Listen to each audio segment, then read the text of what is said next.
For the team, man. Yeah, sure. So, you guys have a new coach, new mindset, new expectations. How is Billy Napier's personality just kind of rubbed off on this team, you think?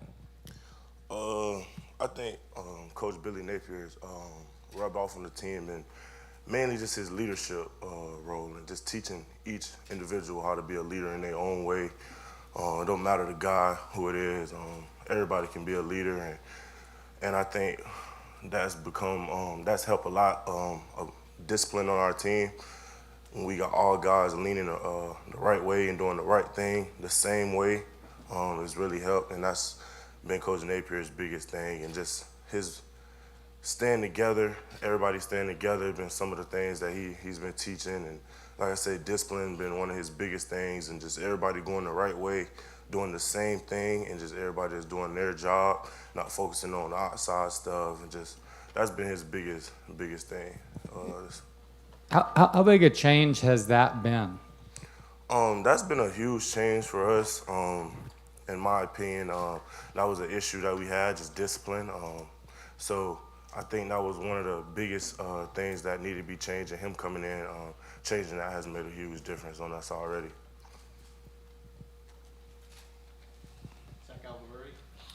Hey, Gervon, obviously there was a lot of mock drafts and stuff that made waves this summer. How did you feel to see your name pop up in some of those, and does that motivate you? Do you try to ignore that stuff? How do you take it? Yeah, I try to ignore it. I mean, like, a lot of that stuff is I've seen guys who was on some of that stuff, and it never came true. So I kind of really like to stick to what's now, and my goal now, as far as like a team goes. I really haven't too much looked into like the individual stuff just yet. I'll do that after the season. So yeah, I haven't really too much. I mean, like you said, if my name's on it, it's a big blessing for somebody to be looking at me, but it ain't. I haven't too much really been looking into it. With that in mind, when you see stuff like that, how does that affect your work ethic this off season? What are some of the things that you try to work on with your game? Like I said, I didn't really too much look into it, so I was already on go this off season, so it wasn't that didn't affect me going harder or anything. I was already going hard, so yeah.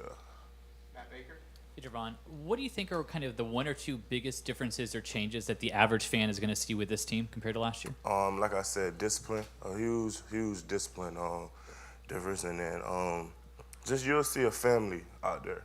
It won't be an individual this or that. It'll be, like I said, all the guys going the same way. So that'll be the biggest thing you'll see out there. Hey, Gervon, I know you had moved around the defensive line quite a bit to start your career. Is there a role that you're kind of settling into within this new scheme? Yeah, I'll be playing like the end in this defense, and like I said, whatever.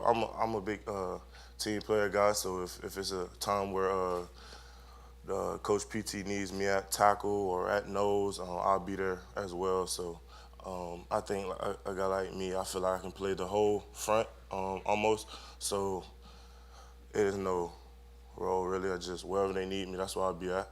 And I know Coach Napier's kind of highlighted that there's some inexperience across the front. What have you seen from some of the young guys that are kind of having to step up into these big roles? I think they're growing up pretty fast. Like you said, unfortunately, they're inexperienced, but they're growing up, and you're only inexperienced till you get out there. So I think once they get out there and we get out there and get ready to go, they'll be ready for sure.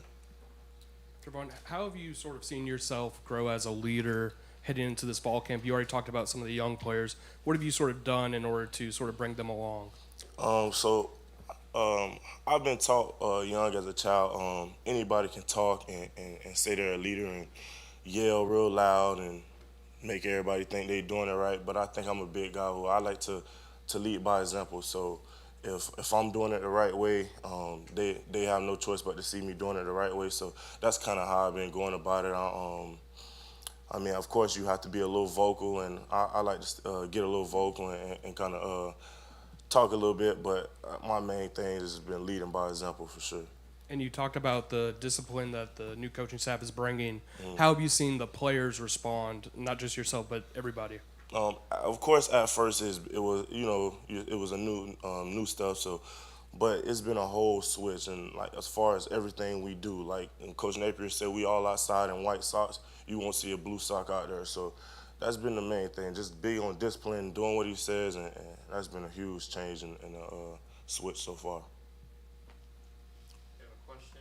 Get you a mic real quick. Right down. Hey, Jacob. Gervon, in what kind of ways has this staff emphasized discipline? Like, what have they done to make sure that you guys are improving in that regard? Like I said, with the socks, Coach Napier is a big guy on everybody looking the same, everybody doing the same, and just all the little things, like as far as just jumping off sides or extra activity after the plays, and just he was big on stuff like that. Like he came in and let them know that's not gonna happen or consequences. So like I said, that's been his big thing. It's just the small stuff that some people may know that can cause you to lose a game. He's been really impacting on that. So. Right here in the front. Yeah, Gervon, as a leader on the defensive line, how important is it going to be this season to kind of develop, a big-time, kind of consistent pass rush and your own pass rushing ability? What have you done during the offseason in terms of that? Yeah, so I've been working with Coach Chaos, Coach Spencer. So some of the things that he's taught me has been like almost like crazy because it's like some stuff that some of the pass rush already in college football has probably already know. So I feel like with Coach Spencer just coming in has kind of like been a blessing almost because the stuff that he teaches is like I can't even like explain it. It's crazy. Like he's just a great coach. He's helped me change my game and probably I wouldn't think this could happen, but probably in a month he's changed my game. So imagine what 4 or 5 months could do. So that's all I'm gonna say. Scott. Gervon, what's it been? How good is Osiris? As a newcomer, what's the scouting report going against him daily?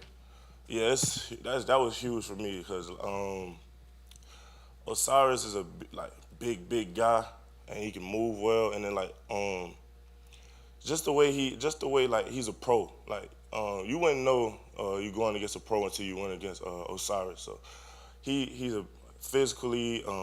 He does all the right stuff. Like you really have to like sit down and kind of when you pass rushing against Osiris, you really got to sit down and figure out what he's doing because if you just go out there and just try to rush him freely, it ain't gonna work. He's been a huge like that was a big gift for Osiris to come to Florida, and he's a great player. Go to David Whitley and then Lauren. You mentioned that your game has improved and evolved. Specifically, what steps have you done? What has he taught you to do? Is the biggest thing has been technique wise.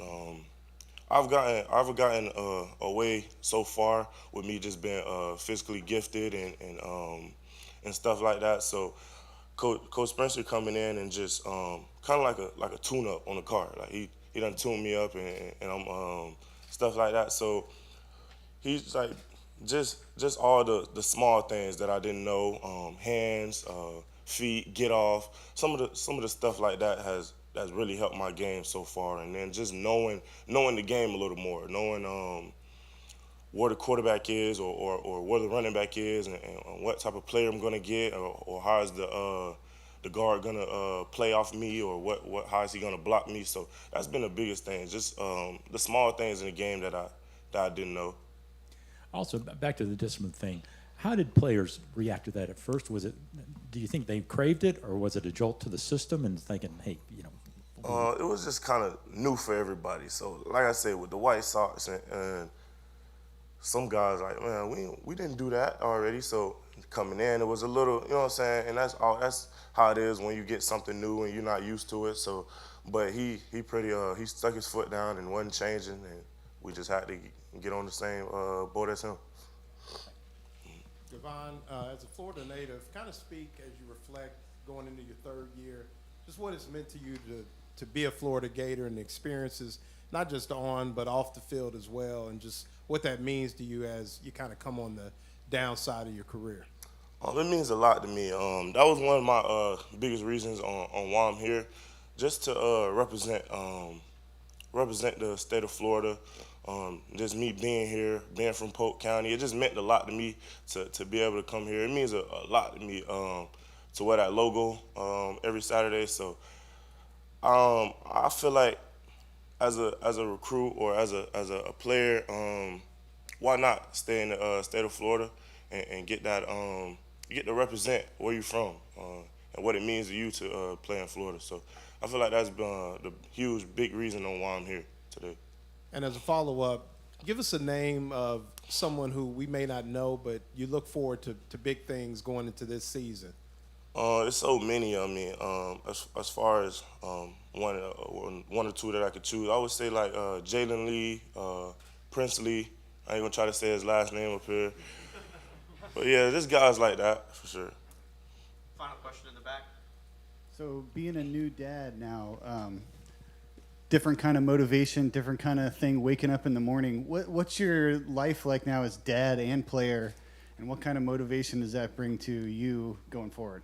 It's been a huge motivation for me because like as far as like before I was a dad, it was kind of like everything I was doing, it was kind of for me almost like my goals, but I'm sure some of you guys know if you have kids, it's like it's not about you anymore.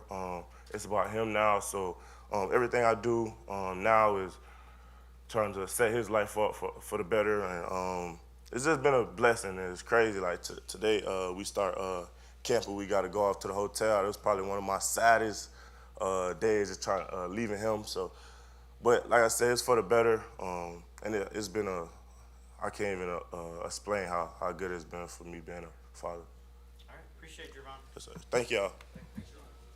He'll be available to the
go.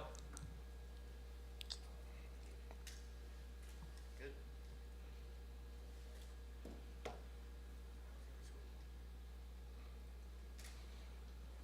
All right, guys, we're joined by Osiris Torrence. If you have a question, we'll get you a mic in the back. Gotcha.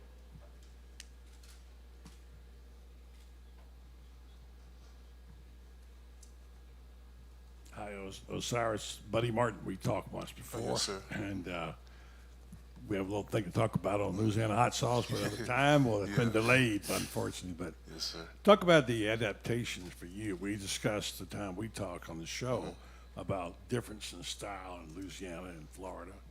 And you were adapting to it somewhat.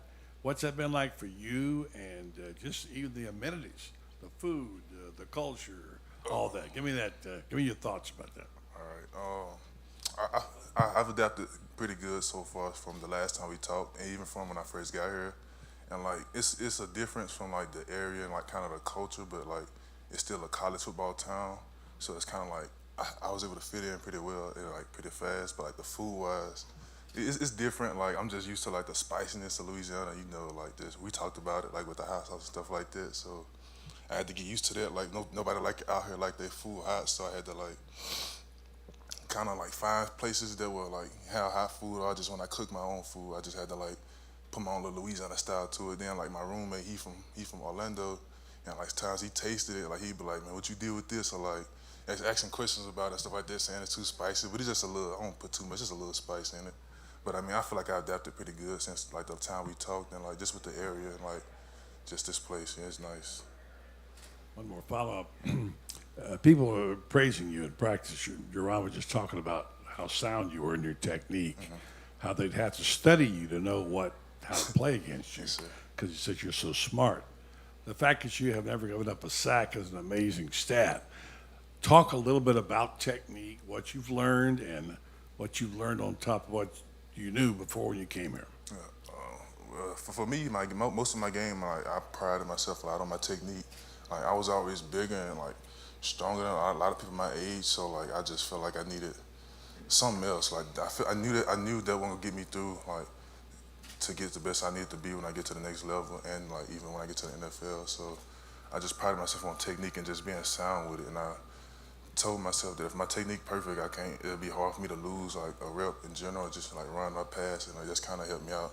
So I mean, my technique is like, to me, like one of my most important parts of my game, and it's just come from like just film study on myself more than just like other people. Like I watch myself and like see what I mess up on or see what I not like. Like I may take a step that I feel like could be longer or it shouldn't be as long, or like get my feet down on like hand placement, stuff like that. Like I like to watch film myself to help myself get better in the areas I know I need work on.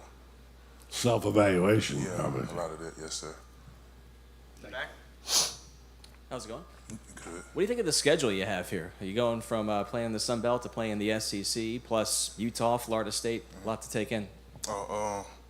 It's exciting for me because I feel like it's much different from what I'm used to. Because what I'm used to at Louisiana, it was like 2-3 games where we know there were big games. Like last year was for us, it was Texas, and I knew that game was gonna get the most looks. So it was a lot of pressure for me to play good in that game. For us here, it's like every week is a big opportunity, so like it's like less pressure for me, so I know I can more room to mess up, but like every week is a new challenge to like prove I can like play and be here. So it's like I'm just ready for that challenge to take on and just like show everybody what I can do. Osiris, you're the new guy coming in here as far as offensive line and such. So two-part question. When you saw the group at the offensive line, you started working with them, what were your thoughts on how good they were when you started practicing? And a lot of people think the offensive line is going to be a strength of this team. Discuss that a little bit.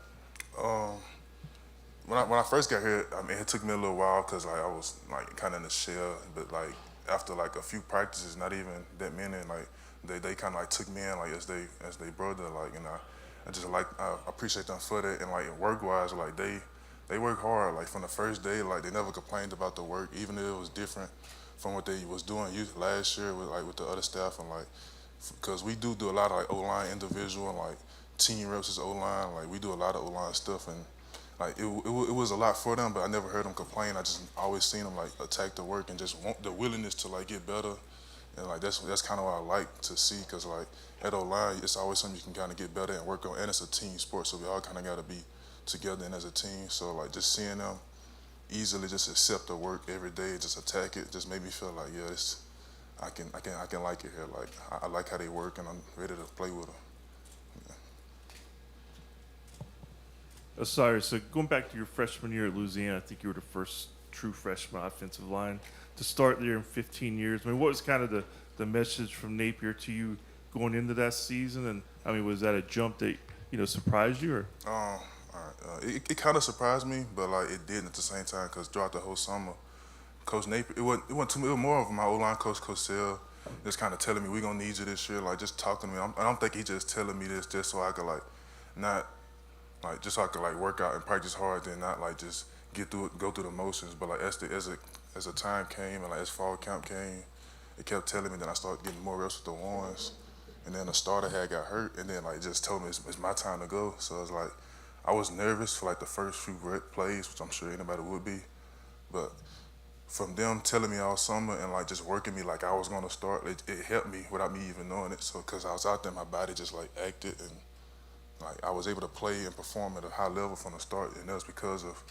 the work they put me through over the summer and fall camp, practicing me like I'm gonna be a starter when I was still third string freshman. So yeah. And now it's kind of like deja vu. All three of you guys are here, new place. I mean, what was kind of the message that, hey, we need you at Florida? What went into that?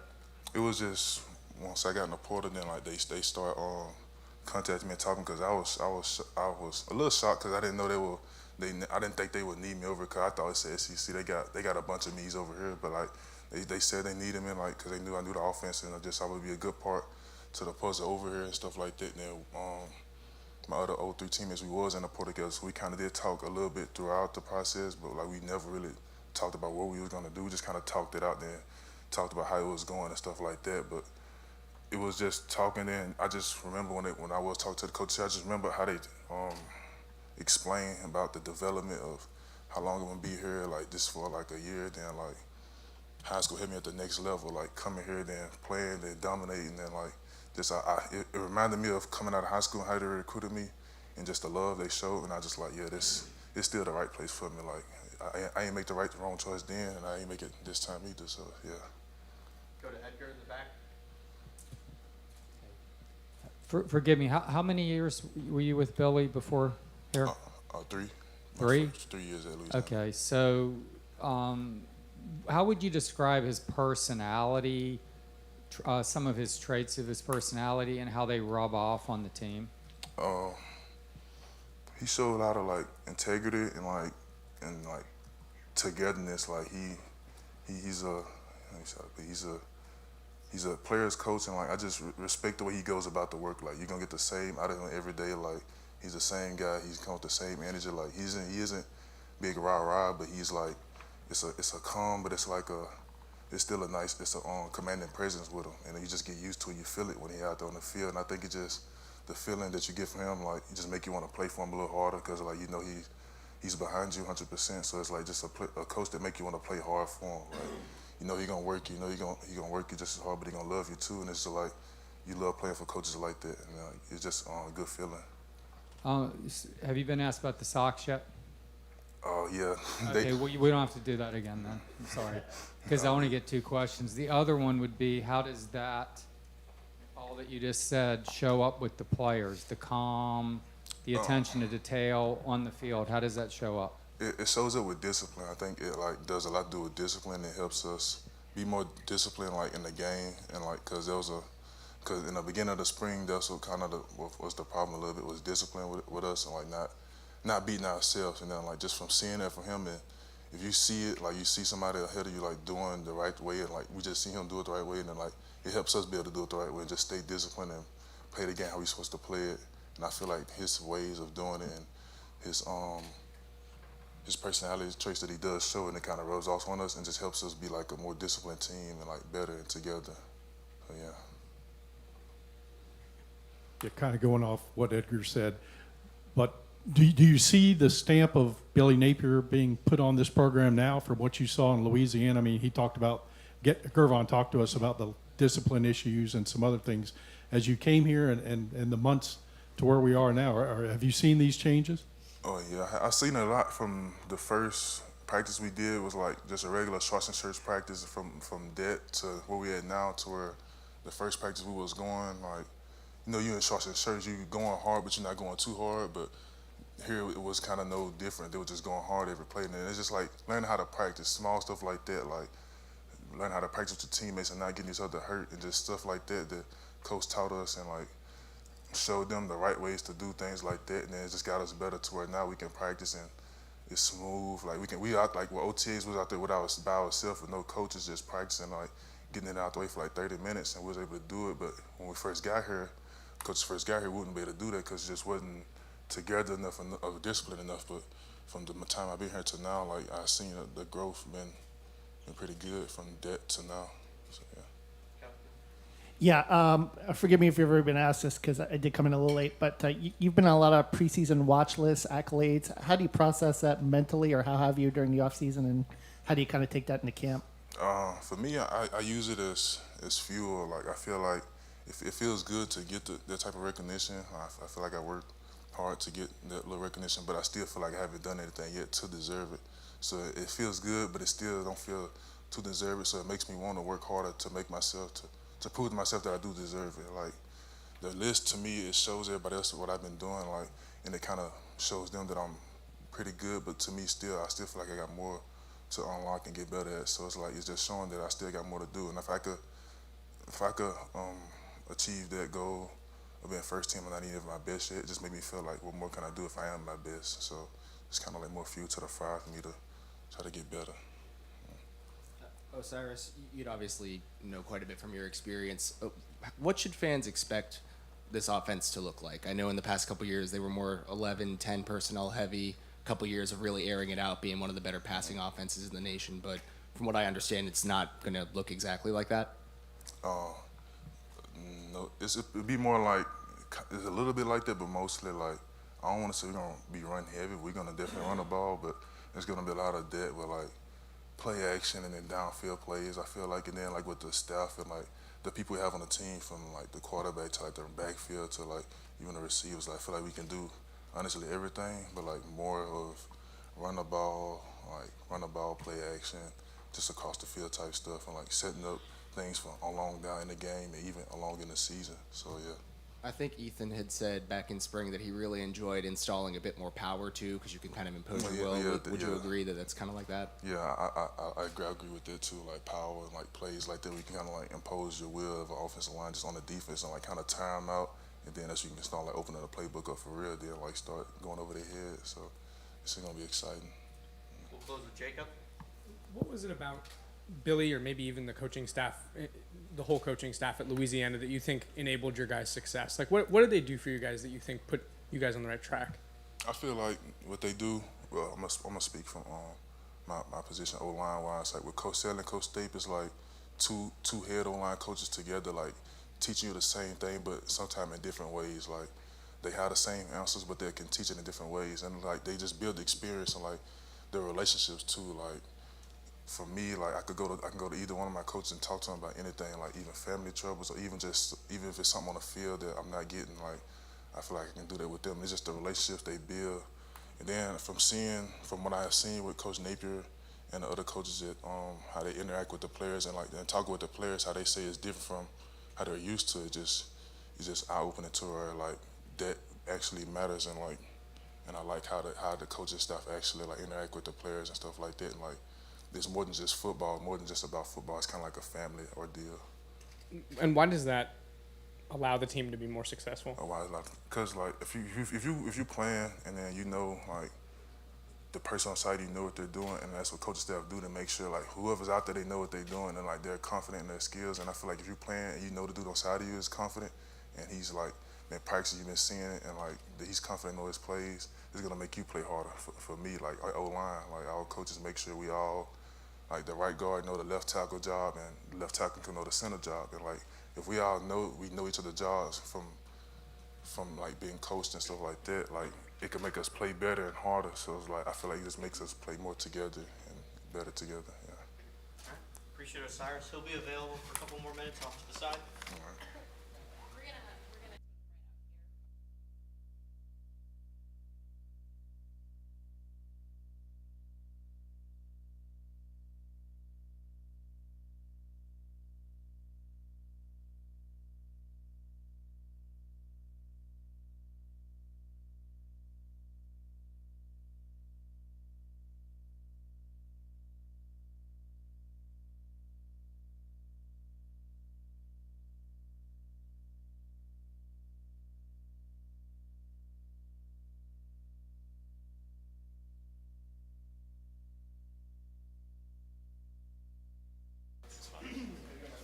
It's real good.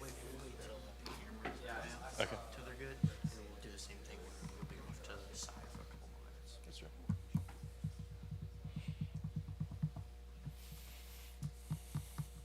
Let me know when you guys are good. Camera crew in the back. Good. All right, guys, we're joined by Jeremy Crawshaw. If you have a question, please raise your hand. We'll get you a mic. We'll start with Edgar Thompson. This is serious mustache, man. Appreciate it.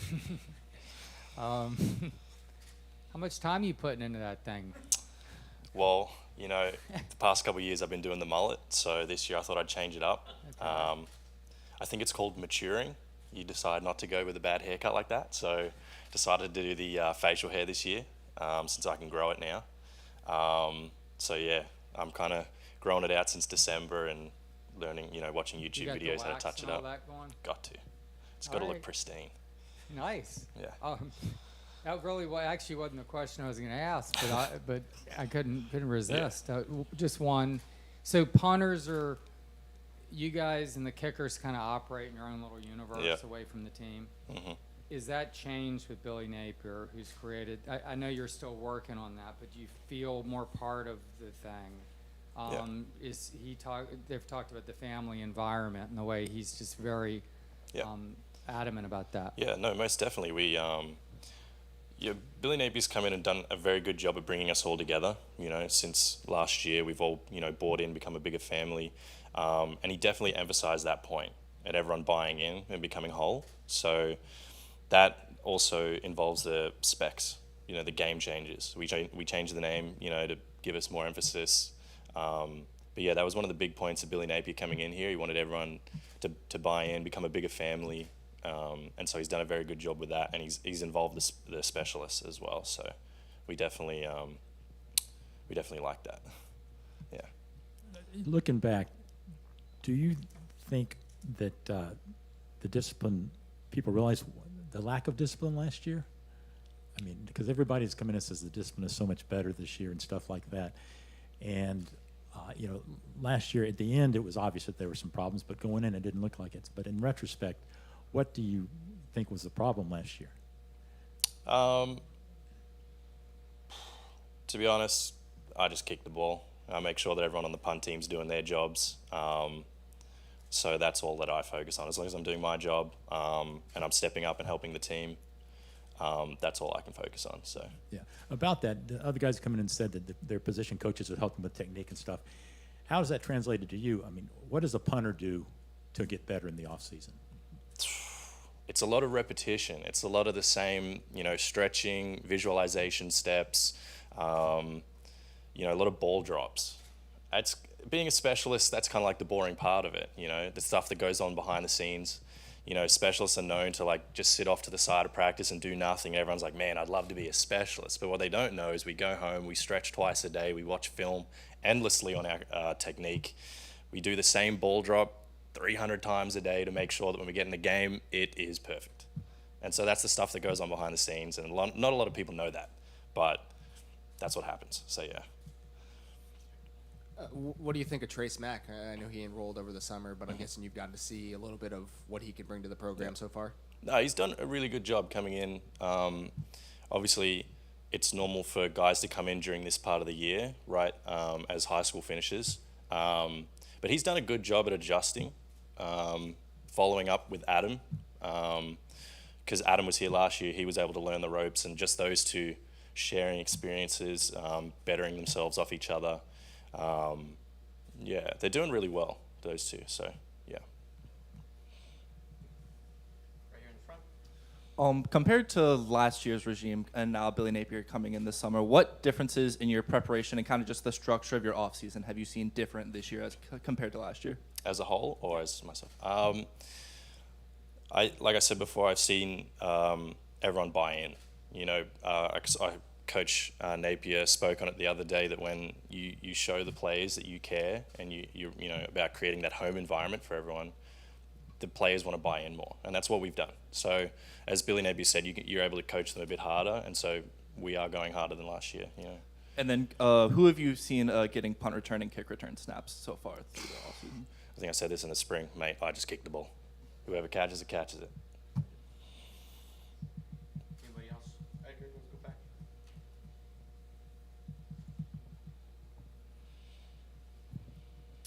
What do you think the impact of Mark Hocke's been on the program, the off-season program? He's been good. He brings the energy every day. He comes in, he's loud. He's got these one-liners he loves to hit every day. Mad Monday and all that kind of stuff. So, get wild with it Wednesday. He brings the energy for us, and that really helps us. Get into the mood of it. Get going to lift some weight and run harder. So, he's been really good. He brings in lots of beliefs. Discipline, effort, belief. And he instills them in us. He invests in us every day. So. He's been really good for us, we haven't taken a step back in that sense, So he's been really good for us and to help us, move forward in that off-season grind. So definitely. Yeah, what kind of improvements have you seen in yourself through the program and some of your teammates? I mean, Gervon Dexter looks like a different guy. Oh yeah, I'm 204 right now, but at the end of last year I was 188. So I guess you could say that I put on the pounds. My squat, bench, everything's gone up. So they were talking to me about moving me to tight end. I don't know if I am. So we'll see. But no, definitely we've all seen those improvements. We've all gotten bigger, stronger, faster, more emphasis on the techniques of everything, which is a really good thing for us, to improve as athletes, just to have that edge over, the people that we play. So it's been really good for us. You mentioned Hocke. He's a rah-rah guy, a lot of emotion, sort of the antithesis of Billy Napier in a way. What's the most emotional? Have you seen Billy get emotional in practice yet? No, I've seen him be happy. He tells us, you've done a good job today, fellas. Well done. But yeah, I mean, like maybe a bit of a stoic guy. Keeps it to himself. Have you ever seen him mad? Not yet. Me, no. Maybe I don't know. What would that be like if he started screaming? I have no idea. Yet to find out.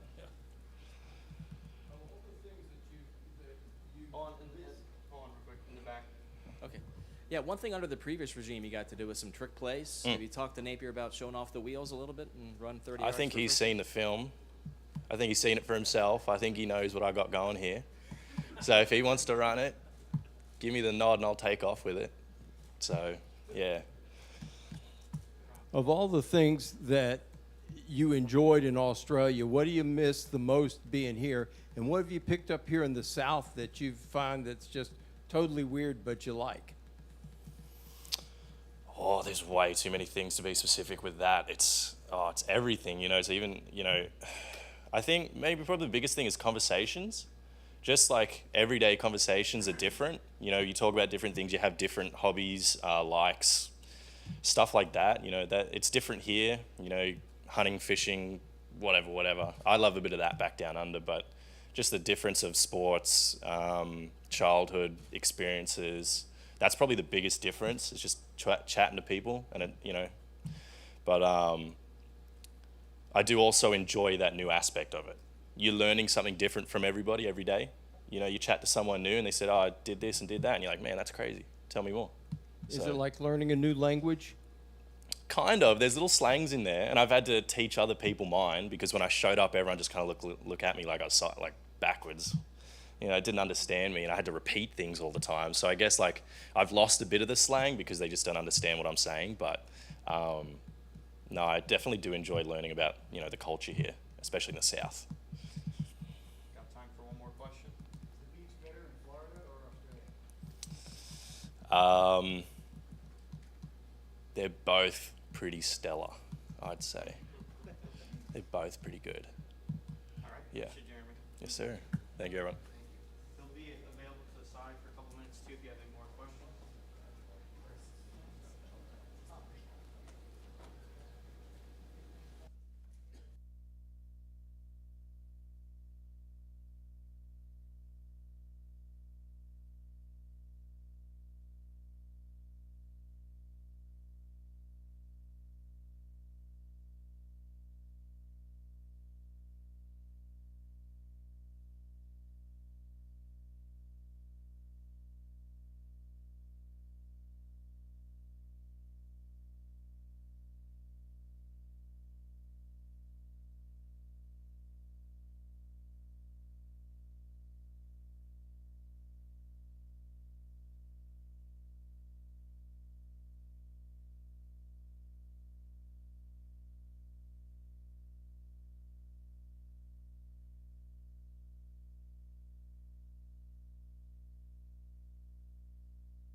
how extensive and how good of a job y'all do being journalists and covering us.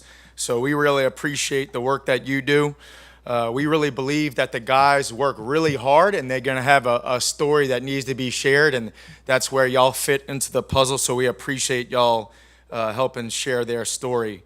I also want to recognize the strength staff. So much has improved since we've gotten here, and I think it has a lot to do not only with the players' hard work, but the strength staff members. So obviously this is a game of speed, and we're always trying to create more efficient movers. So I think of Tiger Jones and Ed Thompson. They're kind of our speed development guys, offensively and defensively, done a really good job. The guys have done a good job buying into what they've been coaching fundamental-wise and just the hard work. Think of Carmichael Dunbar. He does the majority of the training with the bigs. It's no secret. If you want to have success in the SEC, it starts up front. You got to run the ball and stop the run. And I think Coach Dunbar has done a really good job of training and developing the guys in the trenches. And then I just think about the relationship aspect, how important that is. I think Alex Watkins, Frank Ogas have done a tremendous job creating those tight-knit bonds that's going to get that player buy-in you need in order to push the gas pedal and get them to work hard and get them to work consistently. I think it's been a productive 7 months, really, since we got here, and really a productive summer. We call that phase of training the regimen. For me personally, it's been great to see the overall transformation of the entire team from that first team meeting, all right, till the last team meeting this past regimen during the summer. And I think it all starts with believing, right? Belief is so important, and we believe that belief is developed through preparation. Coach Napier is a firm believer in the work, right? And that's why I love him, and I think that's why his process works. The work is what we believe in. You can't train gladiators pillow fighting. That's why relationship with Joe Danos, our Director of Athletic Development, so strong. It's been my experience that sometimes guys in that sector want to hold back the work or water down the work, and that's why I love Joe Danos. I think he does a good job of knowing when to pull back and when to push even harder. So I appreciate him for that. This whole process has been about changing how they think. Think about it for yourself. The way we think determines our entire day. You know, so asking yourself, the way I'm thinking right now, is this going to benefit my job, benefit my many roles? And if it's not, then it's about changing the way you think to benefit your day and benefit your roles. And then obviously for the guys, if they're thinking right, they're going to train right. And if they're going to train right, the right results are going to come. It's about thinking the right way so you can have the right habits and ultimately the right results. At the end of the day, it really comes down to one's example. Every player can ask themselves, you can ask yourself, is my example worth following? I've been really impressed with the leadership on this group. You've met with some of them. You know, at the end of the day, little brother's going to do what big brother does, right? And it's about educating big brother and really educating them all so that they have a good example to follow. And really how they communicate with one another. I think that's been really impressive over the summer, just seeing them encourage more, encourage each other more, and then also confront things that might not be in place. So I've been really impressed with the direction they're giving one another and their encouragement they give one another. At the end of the day, growth comes at the point of resistance. Skills come from struggle. That's the purpose of what we do. That's the purpose of training. So I have written down, so what, now what? And that brings us to fall camp. We're prepared to wipe the slate clean and now attack each day like a new day. Excited to watch all these guys compete for jobs. Got a quote, is not the strongest or the most intelligent who will survive, but those who can best manage change. You've got to love the challenge, and you got to love the work, and that's what this is all about. And I think at the end of the day, winners persist. I'll open it up for questions.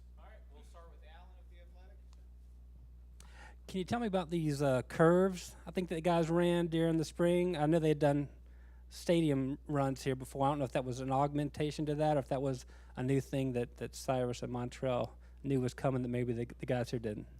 Yeah, so Curves is part of our identity phase, the off-season program in the winter or right before spring ball. And it's really just much like Curves on a track, if you've ever been to a track.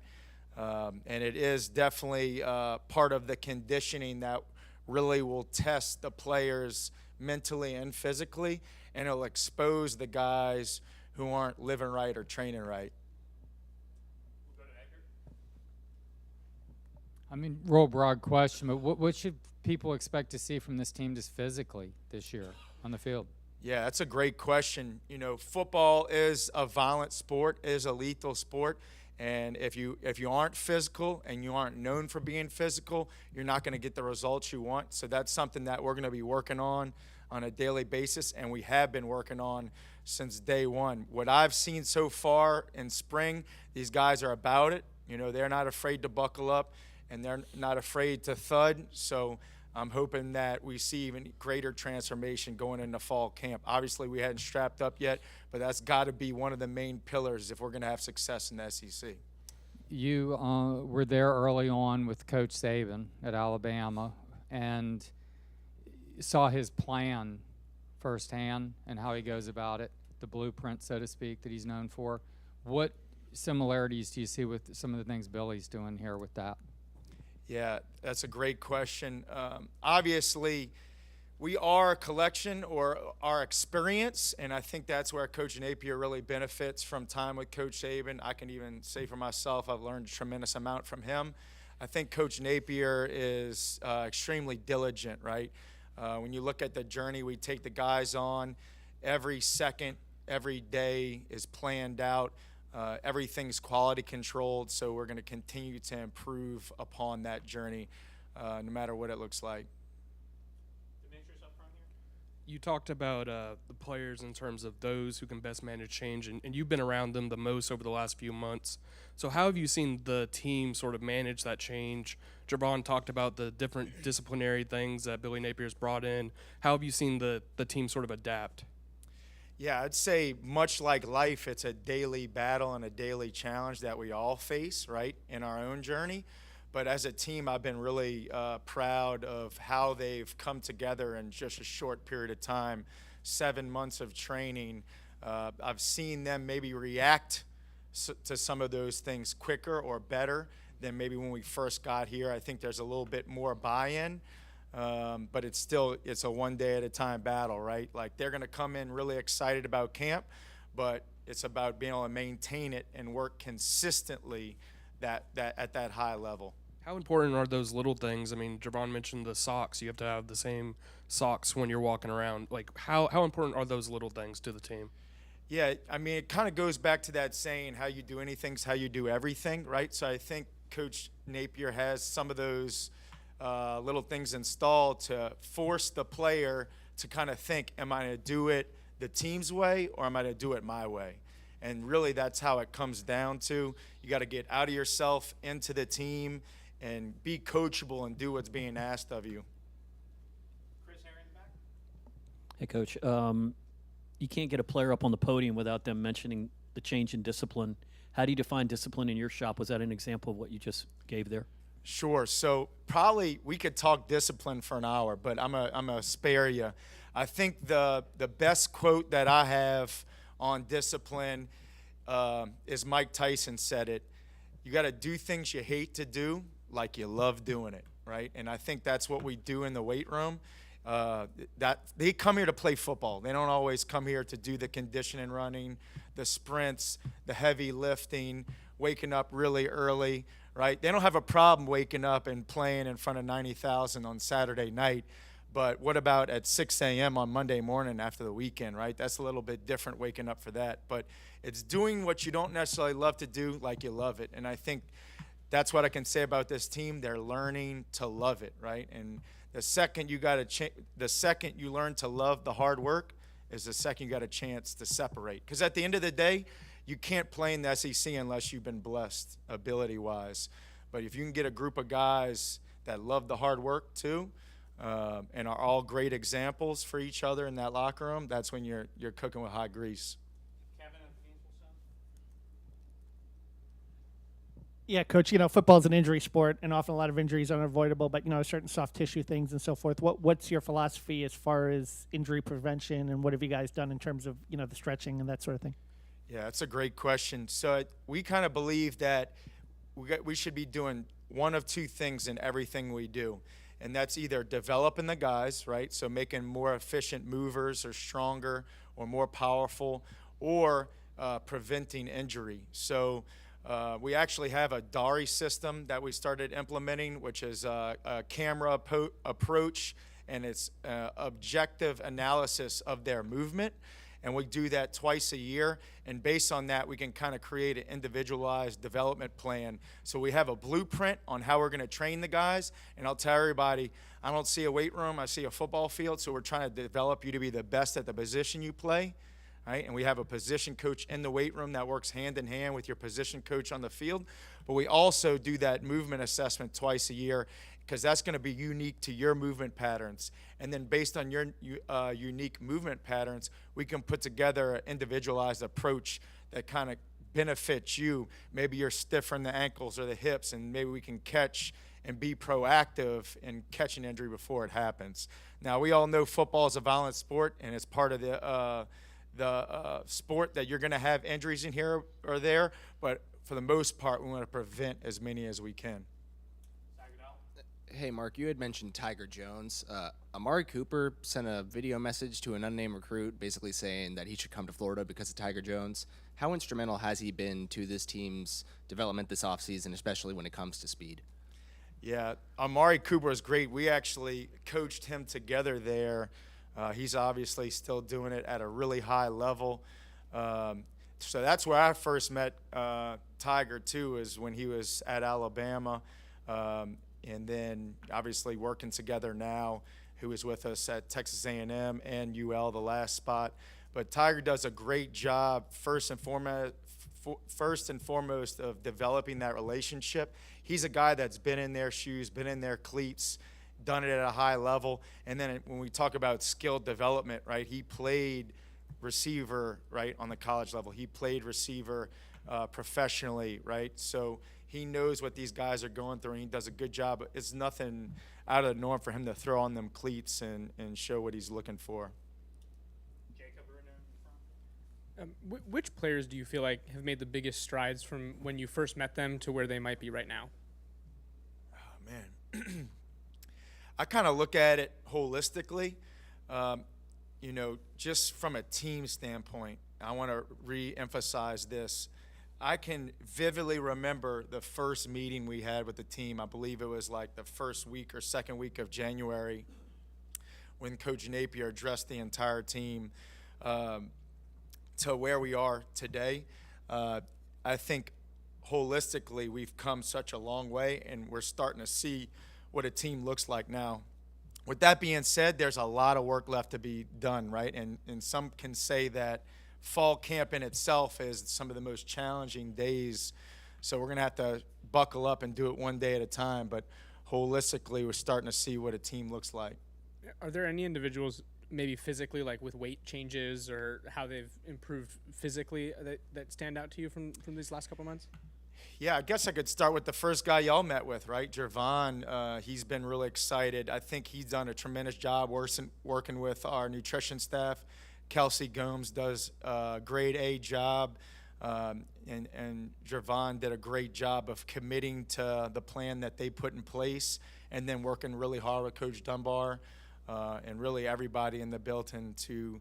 I think he's in a position to have the best seasons he's had yet, and he's confident and excited, and he's earned it. He's done the hard work. Hey, Mark, want to go over here? There you are. I want to go back to regimen. Coaches said that that's basically designed to prepare the players for training camp. What are some of those workouts entail, and how do you feel like the guys responded to some of those difficult?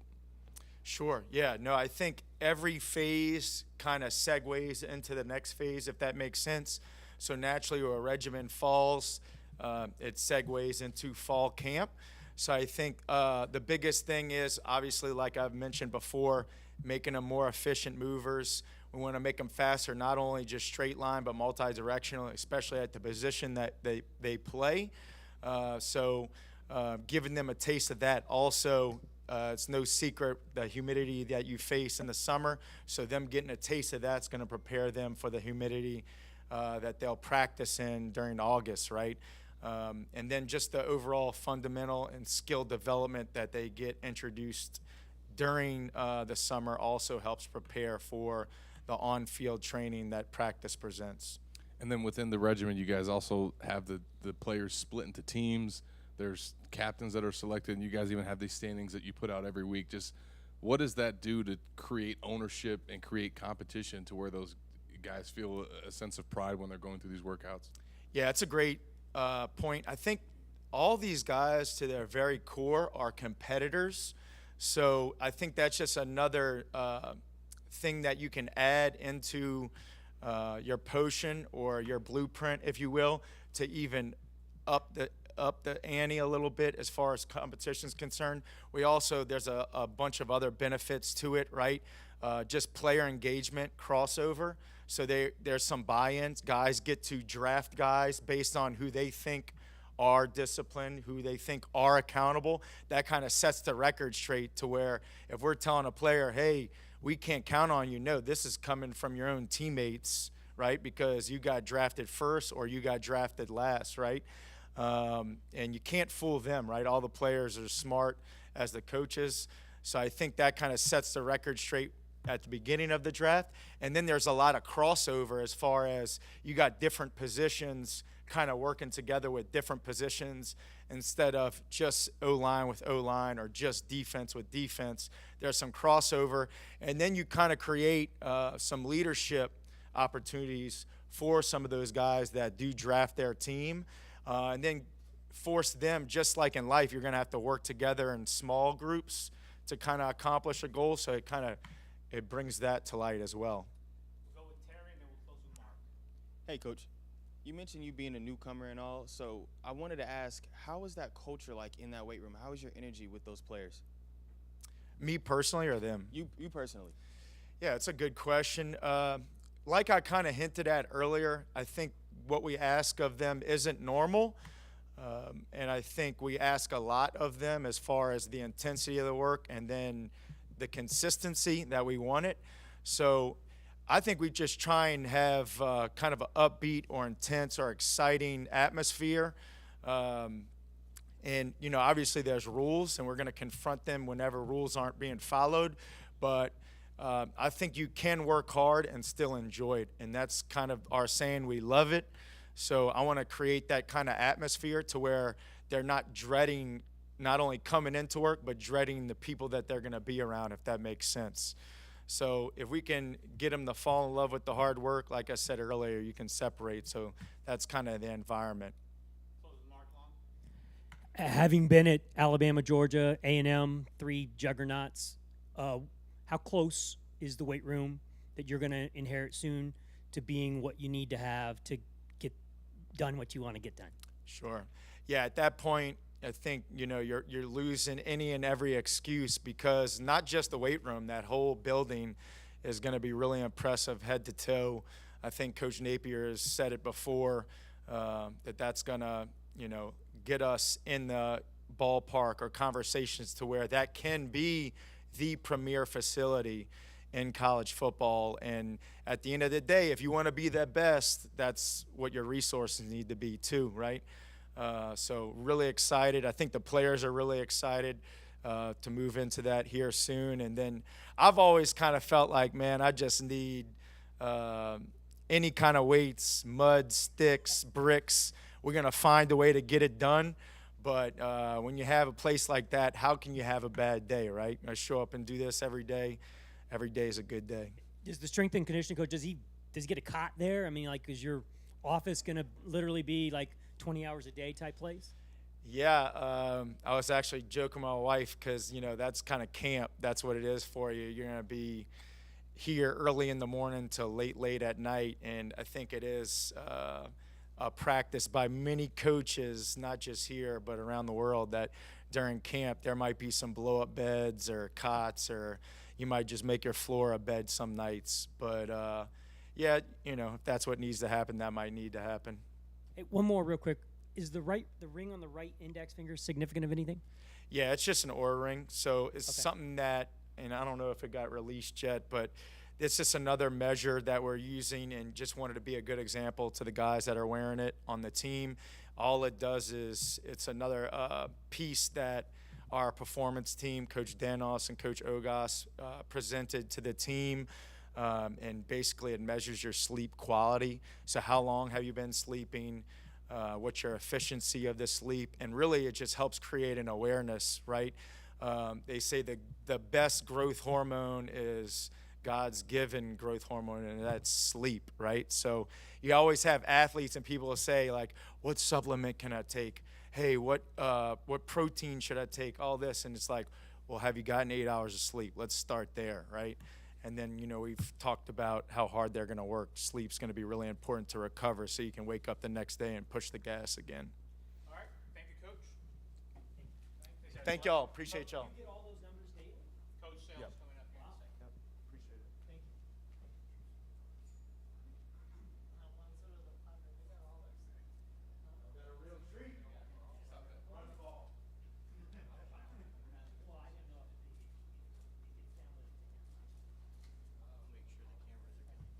All right.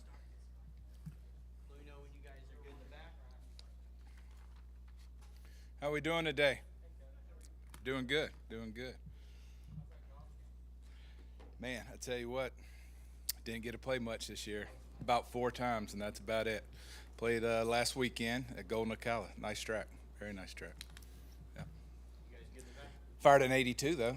It's not bad for a hacker. It's like riding a bike. All right, guys, we're joined by Coach Rob Sale. If you have a question, make sure to get a mic for you real quick. Yeah, exciting time. You know, fall camp's here. It was a quick summer. Players did a really nice job of embracing everything that was thrown at them. You know, we were able to hear in June, and in July was a lot of player-led workouts, and then obviously you had some full-time coaches that were there in their office week. But our guys ready to go. They've had a good summer, especially you know, looking through a straw, the offensive line and those guys. So get ready for guys to go compete. You know, that's the message is going to be compete, compete, compete. Enjoy every single day. Set goals for every day, every week, and then see where we're at. Right now we're just working on the Gators. So. Start with Franz in the back. Rob, mantra has been better people make better players. What have you seen since the end of spring to now that you've seen in the development of these guys as people? People first, players second. I know that players is important, but they got to be better people too, according to what Billy says. Absolutely. You know, it goes to back what Coach Napier what Coach Napier says. Players are going to model leadership, right? And we have a great example in Coach Napier, right? And then he hired the right people to model that for their individual position rooms. And once players see that, you know, you see how coaches interact with each other, then coaches to players, players to players. You know, you want them to speak the right things, you choose your words wisely. And so they're going to model the example that we give them, you know, and they've done a good job of that. You know, there's things that we do as coaches. You know, Coach Hocke just probably spoke about the regimen phase, right? To create true leadership, offense to defense to special teams, understanding relationships. Nowadays age, when you go to the cafeteria, you go wherever, you know, they're on the phone. Like, hey, you know, kind of encourage them a little bit, put the phone down, ask somebody how their day was doing, right? So everybody's nowadays, you want to be in the phone, put your face in it, but you want to have real conversations, and I think it goes a long way. Discipline was a problem on the offensive line last year. How have you seen the discipline improving in the time that you've been here? You know, that we came a long way since the spring. You know, what was in the past, I don't really, you know, obviously you go through and watch cut-ups and how they play. We're going to put them in the spots we need them to be. But they've done everything Coach Stapleton and I asked them to do, you know, when it comes to discipline and taking the coaching, coach mentality. So I've been very pleased with the group. So I expect good things, and we're going to play well. Go to Edgar Thompson. Yeah, Coach. So you've been with Billy off and on for a while now. Yes, sir. So you know his personality and what he brings to the table. What are some of those qualities that stand out to you, and how are they rubbing off on the team, you think? You know, he's obviously the boss and a friend, but I don't know if there's a weak spot, kink in the armor. I really don't. You know, understands the big picture. You know, as a coach, you're looking at your head coach going, all right, you know. So it's very detailed, every plan that we have. We quality control. He quality controls everything that we do, so we don't make the same mistake the next time. But everything is going to be detailed. You know, we're going to go over it thoroughly. We're not going to wait on the back end to fix something, you know, and the players see that. Players understand when you're watching and you're observing, or we organized, when you organize as a coach, when you go in your unit room, when you go in your position room, when you go to off-season program, everything you're doing, right? Eyes are watching you. And so if we're prepared, they're going to be prepared. And it starts at the top. You came in with Nick Saban at Alabama. You saw him come in and put a plan in place. It took off pretty quickly. What similarities do you see in Billy Napier's kind of so-called blueprint with Coach Saban's and the implementation of it? You know, he's always trying to find, Coach Napier's always trying to find, you know, there's open opinions to do things a different way, but I would say the nuts and bolts are very similar, but he puts his personality on it. You know, he doesn't try to be somebody else. You know, he's his own man. He's very genuine. It doesn't matter if you're the CEO or you're somebody, you know, in the program. He treats them all the same. You know, he's genuine, he's authentic. So when you're talking to him, he's not trying to get to the next thing. You can tell he's looking right in your eyes. You have his full attention. And that's a quality that goes a long way. You know, I try to take more of that myself and put into me a little bit because I know my strengths and my weaknesses, right? So I hope that answered it. Go to Zach, you're on your right, Coach. Hey, Rob, Anthony Richardson said at SEC Media Days that he's never seen Billy Napier yell or get mad. And Jeremy Crawshaw just described him as a stoic guy. I'm sure you've probably seen him get mad before, but I mean, what is his demeanor? How does that affect the team in his coaching style? He's consistent every single day. You know, you got to have, as he says it, complimentary people around you, you know. So he might get his point across a little bit different than I get my point across. But, right, that's football. That's have people that have complement your strengths and weaknesses. But he tells you up front that, you know, the things that he has zero tolerance for, right? One thing he'll get ready to tell the players here shortly when we go to the offensive meeting tomorrow will be, you got to know what to do. No missed assignments, you know, right? Because we have a teaching progression. You got different resources. If you don't get in the meeting room to be able to close that gap, but not knowing what to do is no excuse. And then I think a lot of people going into this year expected guys like Richard Garage and Kingsley Egglekon to be some of the leaders for this team. To see Michael Tarquin identified in the regimen phase as one of the leaders, how big is that for the offensive line that he's kind of emerged as one of those guys? You know, I got 3 young pups that are in here, and I kind of throw it back on them sometimes. Hey, name a player that you think does it the right way, and Michael Tarquin's the first one that comes into mind. Man, you're just talking about a guy that approaches everything the right way. It doesn't matter if it's film study, prehab, rehab, how you take the field and practice. Everything's 110%, you know, and I'm very pleased with Michael. You know, obviously we'll expecting big things from him this year, but he's going to answer the bell. He's a stud when it comes to his attitude and his daily approach, that how he does everything. You know, sometimes just kind of crack jokes with him a little bit to see the other side because he's so straight lace. But hey, I'll take 20 of Michael Tarquin's every day, all day. We'll go to Jacob on your left, Coach. How have you seen Darnell Stapleton use his experience to impact this group? Like, in what ways does he, you know, share his knowledge from his playing days to be able to kind of impact these players? What a stud! I'll tell you that first, Coach Stapleton. I learn a lot from him. You know. We share the room together, do it together. But the player approach, you know, a guy that undrafted free agent and how to make the team, you know, when it comes to center center value, guard value. He was able to do both, right, and had 4 years in the National Football League, able to win a Super Bowl. But we think like-minded, we really do. We're on the same page with everything. I ask things how he done things in the past. It's not Rob Sale's way, it's our way, how we do it together. We embrace it together. But he cares about the players. He's always has players in there, and make sure there's nobody ever falls through the cracks, right? It's about true relationships and meaning. It's not just about always X's and O's, right? A player will run through a wall for you if you know that you care about him, and he definitely does that. He's an awesome person, an awesome coach, and I'm glad he's on our side. How would you describe this team's offensive identity? Like, what are you guys going to look like come week 1?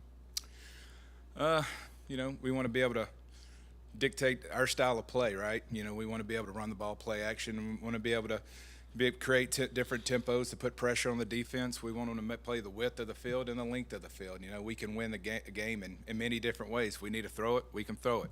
If we need to run it more, run it more. And first year at UL, Coach Napier was able to, probably in my opinion, win games we probably weren't supposed to be in there by slowing the pace of the game, and then we were able to put it all together, play complementary football in all 3 phases. So that still remains to be seen. Each week is different, right? Your matchups and the team's matchups and individual matchups. So that still remains to be seen. Coach, being at Louisiana and then spending some time with the Giants and now coming back to the college game, is there anything that from Louisiana to the NFL that you've been able to bring back here to the University of Florida that you think will kind of press upon the individuals that you're working with now? Anything you brought from the NFL, an aha moment? Good question. I think ball is ball, in my opinion. Some would probably argue that, but it's just when you get to the National Football League, Coach Napier does a good job of stressing in this program and hired people that's the best in their field of work, right? Either it may be Hocke and his crew, Kelsey with the food, nutrition, and dietitian aspect, and then all the way to the training room, right? To me, you're getting the best year-round plan set by Coach Napier here, right? So let's go to the National Football League. When they feel like when they leave college, now it's like the aha moment. It's not like things you were preaching daily in our program, right? When it comes to getting your body right for practice, right? So that player has about 50 minutes from the end of a meeting before they go out and practice. Hot, cold, tough, stretch. They're preparing their body. And when you have install meetings in the evening, it's say, hey, when you get through meeting as coaches doing game plan, you say, hey, I'm going to push as much information when we get it done to your iPads. And if it's about 8:30, 9 o'clock, and they don't have it so where they can review it the night before, you're getting a text message, hey, where's my stuff? And then when you go in the training room in the morning, when they're eating their breakfast, they're going over it, right? So when you have that remote in your hand and you're installing it, if there's something not on paper that is exactly what you're saying, you're going to get called out, right? So I think the level of attention to detail, but it's the same thing you're stressing in this program daily. They're getting no coaching, no different treatment. It's at a high level here. And Coach Napier's hired people that are masters in their program or in their area for the best player experience here at Florida. Yeah, Torrence is obviously a guy, you coached, developed at Louisiana before you left for the Giants. What makes him special, different, unique as far as an offensive lineman is concerned? You talking about Sabo? Yeah. Is that Yeah, you're talking about? yeah. Okay, sorry. Unbelievable human first, right? Person and character, and identified that when we were there at the other place. But he's big, he's twitchy. Football comes easy to Cyrus. It really does. But we have a plan and a teaching progression to get a freshman to be able to play early, right? If they are ready. But you got to meet us in the middle. The teaching plan is there's no holes in it, but the player also has to do his part being full in, right? Sabo missed like the first 2 series, first game of his freshman year, and then he started the rest of his career there, and he was ready to go. But an unbelievable person first, does everything the right way. Football comes easy to him, and he'll have a lot of success here. And then I'm curious about the install process. How much did you get done in the spring, and how much more do you have to go in camp, you think, in terms of the offense? Cam Waits. No, the install process of your offense. Where are you in there's terms of the that? defense, I'm Yeah, sorry. installation. Yeah. There's a little bit left, but we'll hit reset. I mean, there's always game plan things that you're putting in, but I would say if I had to give a percentage, 80 to 85% is already in.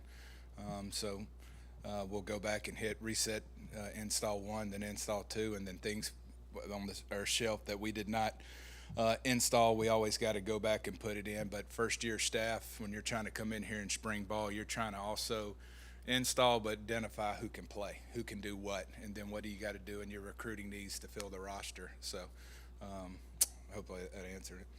Go back to Edgar Thompson. You've known Mark Hocke a long time now. What was your initial impressions of him when he first got to Alabama? How's he I see you laughing.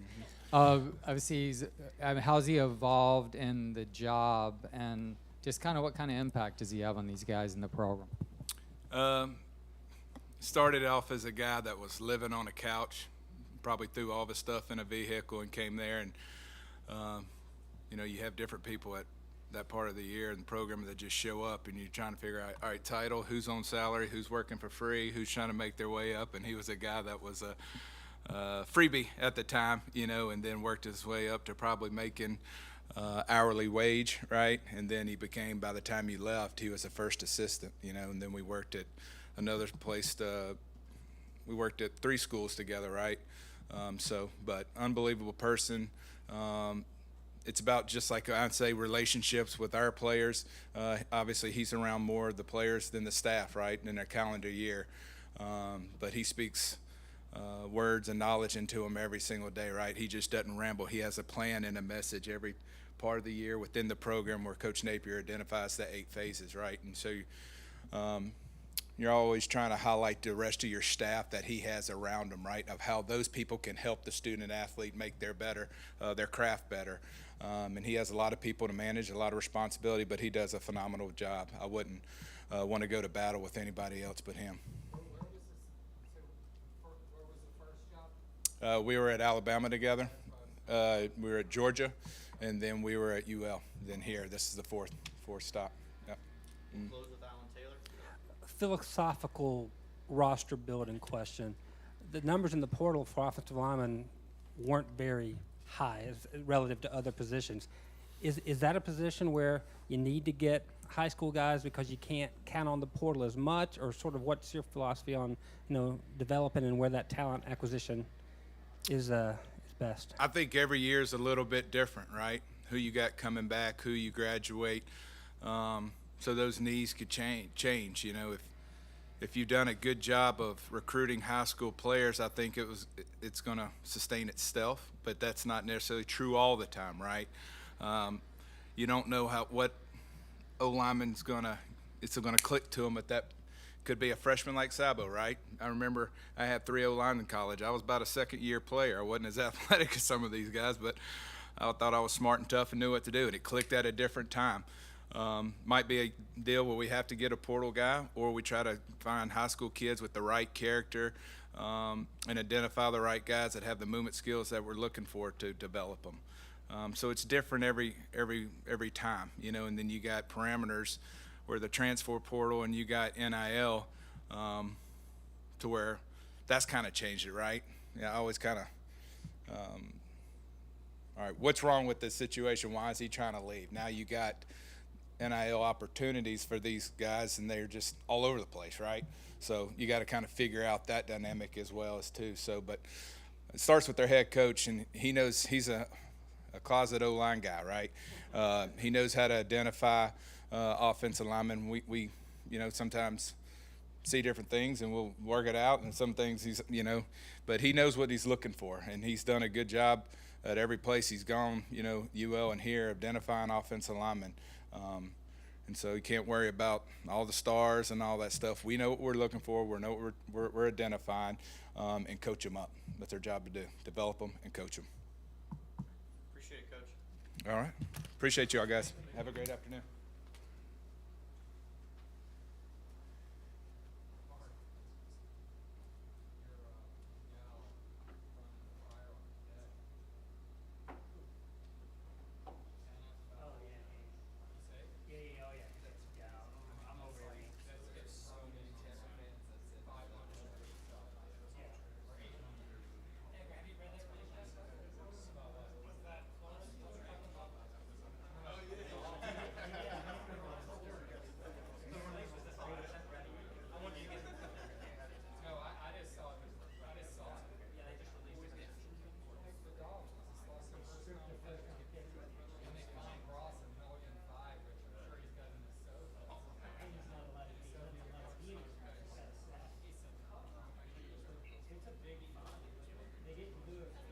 All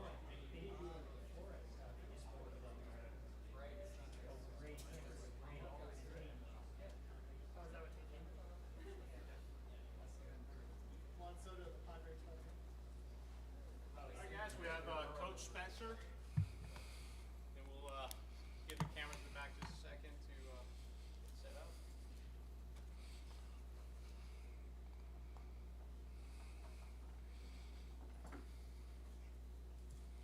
Real good. All right, we'll start with Edgar. Hey, Coach. How you doing? Doing fine. Awesome. So you're coming from the NFL and teaching. Gervon even talked about it. Very high-level technique. He Yes. says in 1 month he's grown so much he can't wait to see how he continues to. How quickly have guys assimilated that, and what's the challenge for young players there? I think what you have to do is be consistent, right? If you're consistent with what you're teaching, they believe that you believe in what you're professing to them. I think he's a student of the game. He's constantly in my office trying to perfect his craft. One time I asked him, could I borrow my office so you could get out of there one or two times, but in terms of assimilating the techniques from the NFL, I mean, it's stuff that I did dating back to Trinity College, and just as it grows, you just get better football players. And I'm very consistent, and we are very consistent with what we're teaching them. What are your expectations? I know you guys don't like singling out guys typically, but of Tyreek Sapp. Well, he had a heck of a spring, right? He had a heck of a spring. Just an unbelievable football player. Great energy, work ethic. Always, he's a guy that I use as the example a lot of times in the meetings to show him how we want to practice. He's got a great skill set. A powerful kid. We're excited about him. No one rises to low expectations, so the expectation is set for him, right? So for him to be one of those ascending players, but obviously we keep it grounded with that. We're not going to use that every day. I want him to be consistent, just like I'm going to be in teaching. Go to Zach Alardi and then Carson. Hey, Sean, Gervon said that two guys that he expected to really make a jump this year were Jalen Lee and Princely Umanmielen. What do you think about those two guys that you've seen from them yourself that you feel like they can make a jump? First of all, you did a great job with his last name. So a lot of times I just say Princely. Princely Umanmielen. Exactly. Well, both of those guys had really good springs, right? And obviously Princely played a lot of football last year. Jalen not as much, but he did play some. He had a rotational role there. Same thing with everybody else. We expect them to ascend from where they were prior. So prior to that, in the spring, they had a level. I wanted to go up a notch. I'm excited about both guys. I think Jalen Lee is a technician. He's like Sapp. He's on the tape all the time as the example of how to do things. The thing is, he's not as big as those guys. He's not as big as Big G or Dez, right? So he has to be exact in his technique, and he works on that. And I think Princely is really a guy who's not even reached the ceiling of where he can go. And you mentioned Big Dez. Where's he at in his weight and also just his ability that you guys feel like to contribute on a consistent basis? Yeah, well, he's working at it. He's very, very persistent in what he's, in getting himself in playing shape. And that's kind of all we were concerned about. We just want him to be in great playing shape, and he's working at it real hard, and we're excited to see him here in a few hours. Discipline's something that the players talked a lot about this morning and kind of instilling that discipline over the past few months. How have you seen that play out over these past few months and before camp now leading up? Right. So when you first come into a program, right, you got to establish the discipline. And as I talked to him about, you got to be you have to be consistent with what you talk about and what you're expecting them to do. And then you got to hold them to a standard, right? You got to hold them to the standard. And if they don't do it, if they don't do what you ask them to do, there's got to be a consequence. So, the consequence has got to be one such that they don't want to mess it up. But what you want to try to do is you want to make them try to not want to let their teammate down by failing discipline. I think the peer pressure is one of the tougher things that we can do. I mean, I've seen it in the NFL. I've seen it at other levels. So that's how we try to stay consistent with that. Was there somewhat of a hard learning curve early on in the process with dealing with that discipline? Yes, it always is, right? So you come into a new program where, there's an expectation here at the University of Florida. And, obviously prior to us getting here, it was different. And we're going to try to change that and make it the way Napier wants it. We have the same vision. Coach Napier has a vision. All the assistants see the vision, and then the players see the vision. Coach, it seems that the basic idea here is do as I do, not do as I say. You know, a lot of guys have that do as I say, but I'm not going to do it myself. And here it seems to be do as I say and do as I do, or else you're not going to be here long. Well, in terms of not being here long, that's up to Coach Nate. But you hit it on the head. I like the way you said that. I like the way you phrased that. That was pretty smooth. I'm going to just tell you, for me, in my room, I'm going to tell them that they can't match my intensity every day. So I'm expecting those guys to have a certain intensity, right? So I have to bring it every day. I have to bring it every day, and they can't see any flaw in that intensity. And in terms of doing what they're supposed to do, there's an expectation that's set. The bar set high, and we're going to reach that goal. There's nothing in between. And like we talked about discipline, you know, there can't be wavering. There's a standard set by Coach Napier, and that's where we want to take it. Now, I would imagine that spring practice, you had them for 15 practices, and I would imagine there were a lot of deer in the headlights looks on their faces. And how have you seen in the months since then that they're adjusting to everything they took in and absorbed in the spring and putting it into work now? It was a little bit of a shock when we first got here, right? Like everything's on and off the field, full speed. And I think the deer in the headlights and then the anticipation that they wanted to get better, knowing that here's change, right? And you got to be willing to accept change. So I don't know necessarily if anybody was just like, oh my God, what just happened? But they understood that it was just going to be different, and this is the way we were going to do things. And then I think when it becomes nature to them like that and natural to them for them to do this thing and they meet our expectations, they see that it's really not that difficult. It's really what's required, and let's get a little bit higher. Chris here in the back. Sean, can you give examples of consequences for lack of discipline? We can't tell. We can't share that right there. Push-ups. Chaos. We just say chaos and it's all good, you know. But I mean, you also mentioned that internally, when the peer pressure of it. Yes. How do you get guys to get involved in that, or is that come naturally to leaders picking themselves, as it were? One of the great things I saw in the end of spring was Justice Boone got on one of the players before I did. You know, he turned around and he said, "That's not what we do. We expect more." And when you start to get that, you start to get them talking like that, man, it could be special. So that would be an example. All right, we'll go to Jacob here in front. What does a guy like Brenton Cox off the edge do for a defensive line, just in your ability to be able to kind of scheme around him and open things up front? Yes, first of all, that guy's done an incredible job changing his body type. You know, he was a real muscle-bound kid in the spring, you know. I looked at him, I was like, wow, he's really big. You know, he did look like an NFL football player, but he's really changed his body and leaned up, slimmed down.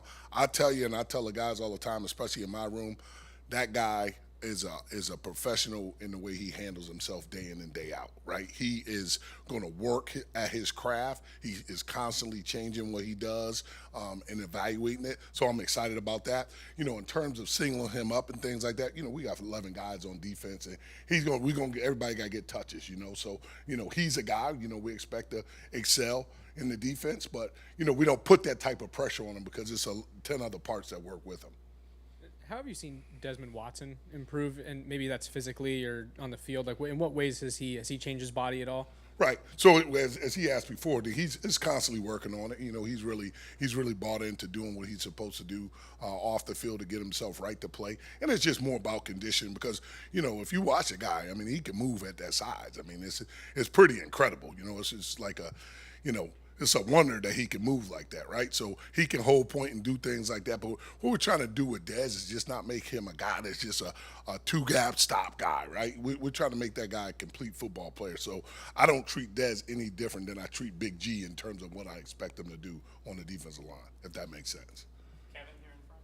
Yeah, just reading your bio, defensive line had 40 sacks for the Giants in 2020. How do you develop that kind of pass rush techniques and so forth, and what do you see in the potential in this unit as well? Yeah, one thing I'll tell you, you get real good players, that helps you out, right? So when you got those good players, you make a lot of sacks. You know, Carl Nassib, when I was at Penn State, had 15 and a half sacks, so he was a really good player. But in terms of that, you know, it's how we, in my opinion, every guy has a touch on that ball, right? So each guy has a chance and an opportunity, whether it's schematically or physically. Those guys can excel to their potential, and I think once they buy into that it's the group, right? It's the group, and if you do what you're supposed to do, if you're on the left side, right, and you hold point, and this guy does an up and under move, and you're standing where you're supposed to be, then we got a chance to sack as a group. So we all celebrate together. That answers your question. Gervon mentioned that he's kind of focusing on end right now. I believe his first 2 years he was kind of a 3-tech nose moving around. What are the strengths of his game that kind of best fit in there at end? Yeah, he's a guy that really could play multiple positions for us, So he could play in, for us, and he can also do some other things. So he's just a guy, that the techniques, no matter where he plays, inside, outside, those techniques will carry over. So, you still got to stay low, right? If you're on the outside, you still got to stay low if you're in the inside. So those things I think have great carryover, and because he's such a talented guy, that we could use him in different positions. We'll close with Alan. Hey, Coach. What's up, buddy? When you're showing Gervon what he can become, a lot of coaches find guys who are comparable at the next level. Are there some dudes that either you've coached or that you saw at the Giants and you have shown Gervon this is what your tape can look like? Yeah, I'm careful making comparisons, but I will. It reminds me a lot of a combination of Leonard Williams and Dexter Lawrence. Very, not as big as Dex, but kind of more Leonard's body type, and he can do some things in short area with his quickness, and he's got good length and all those things, and he can really create one-on-one pass rush moves. But I don't like to compare, but those two guys are first-round picks, so that's a lot to put on him. But as I talk to him, I do say there are many similarities between you and those guys right there. And I've heard that pad level for those tall guys is sometimes a problem. Yeah. How do you address that? Is that just something through reps, or is it a mindset? Yeah, we put them in the chute without their helmet on. No, I'm just kidding. But that sounds like a good consequence for discipline, right? That'll keep you down, right? But no, it's something that you got to emphasize, in practice with your drills and things. Like I said, we will get under the chutes and constantly calling out the expectation and the thing that they're not doing. So say, for instance, someone's pad level high and they make the play. Well, you can't commend them on making the play if the pad level was not what you wanted, right? So the expectation has to be that of such each play. So we're going to work on that all the time. We're always going to work on ball get off and those things so we prevent ourselves from jumping off sides. So, good deal. Yep. Thank you, Coach. All right. Okay, guys, well, Thanks, guy. Coach Toney coming up here in a second.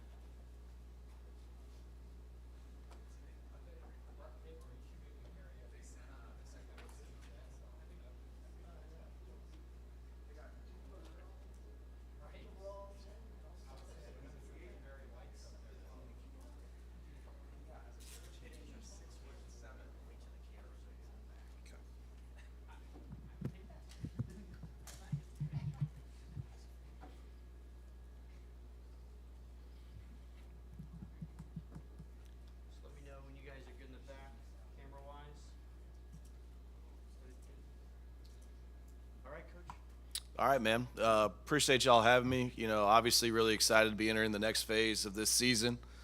Training camp, really excited about the work our team's put in this summer to be in the best physical condition they possibly could be in. I think they've done a really good job of that. And not only that, doing a really good job of mastering their craft, mastering what we're asking them to do at their individual positions on their side of the unit to be best prepared for fall camp. And I think just everyone's anxious to get out there on the field tomorrow and see what we can do. So with that, I'll open it up to any questions. Start in the back real quick.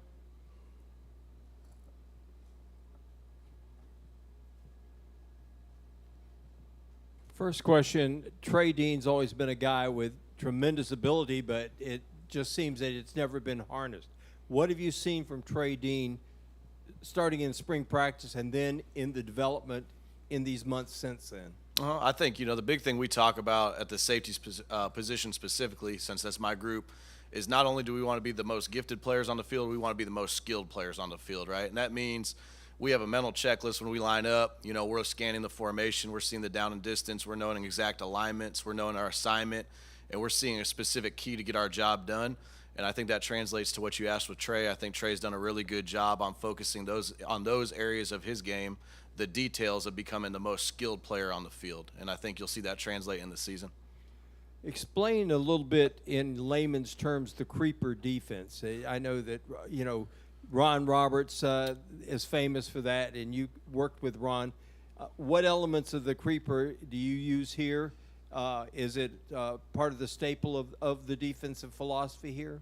Yeah, I think, when you say that word, you're really just talking about a simulated pressure, and really all you're saying is you're blitzing an unknown rusher and dropping a known rusher to replace them, right? It's still a four-man rush, just a different way to create pressure. I think you've kind of seen football evolve where, early on, if you blitzed, it was man, and there was a lot of high risk, high reward to that. And then it became zone blitz, where you still rushed 5, but we're able to play with zone integrity and zone eyes. And then it's kind of come full circle with the advent of spread and, really the passing game's becoming more sophisticated, where you don't always want to sacrifice coverage, right, to send another rusher, but you can create the same amount of pressure by blitzing, a second level, third level defender and replacing him with a first level defender. So when you say a creeper, that's really what you're talking about. Still a four-man rush. You hadn't sacrificed anything in coverage, and you're just doing something to affect the protection by sending someone they may not be prepared for, or asking the running back to have to block in protection, rather than the 5 down. That's the way I see it.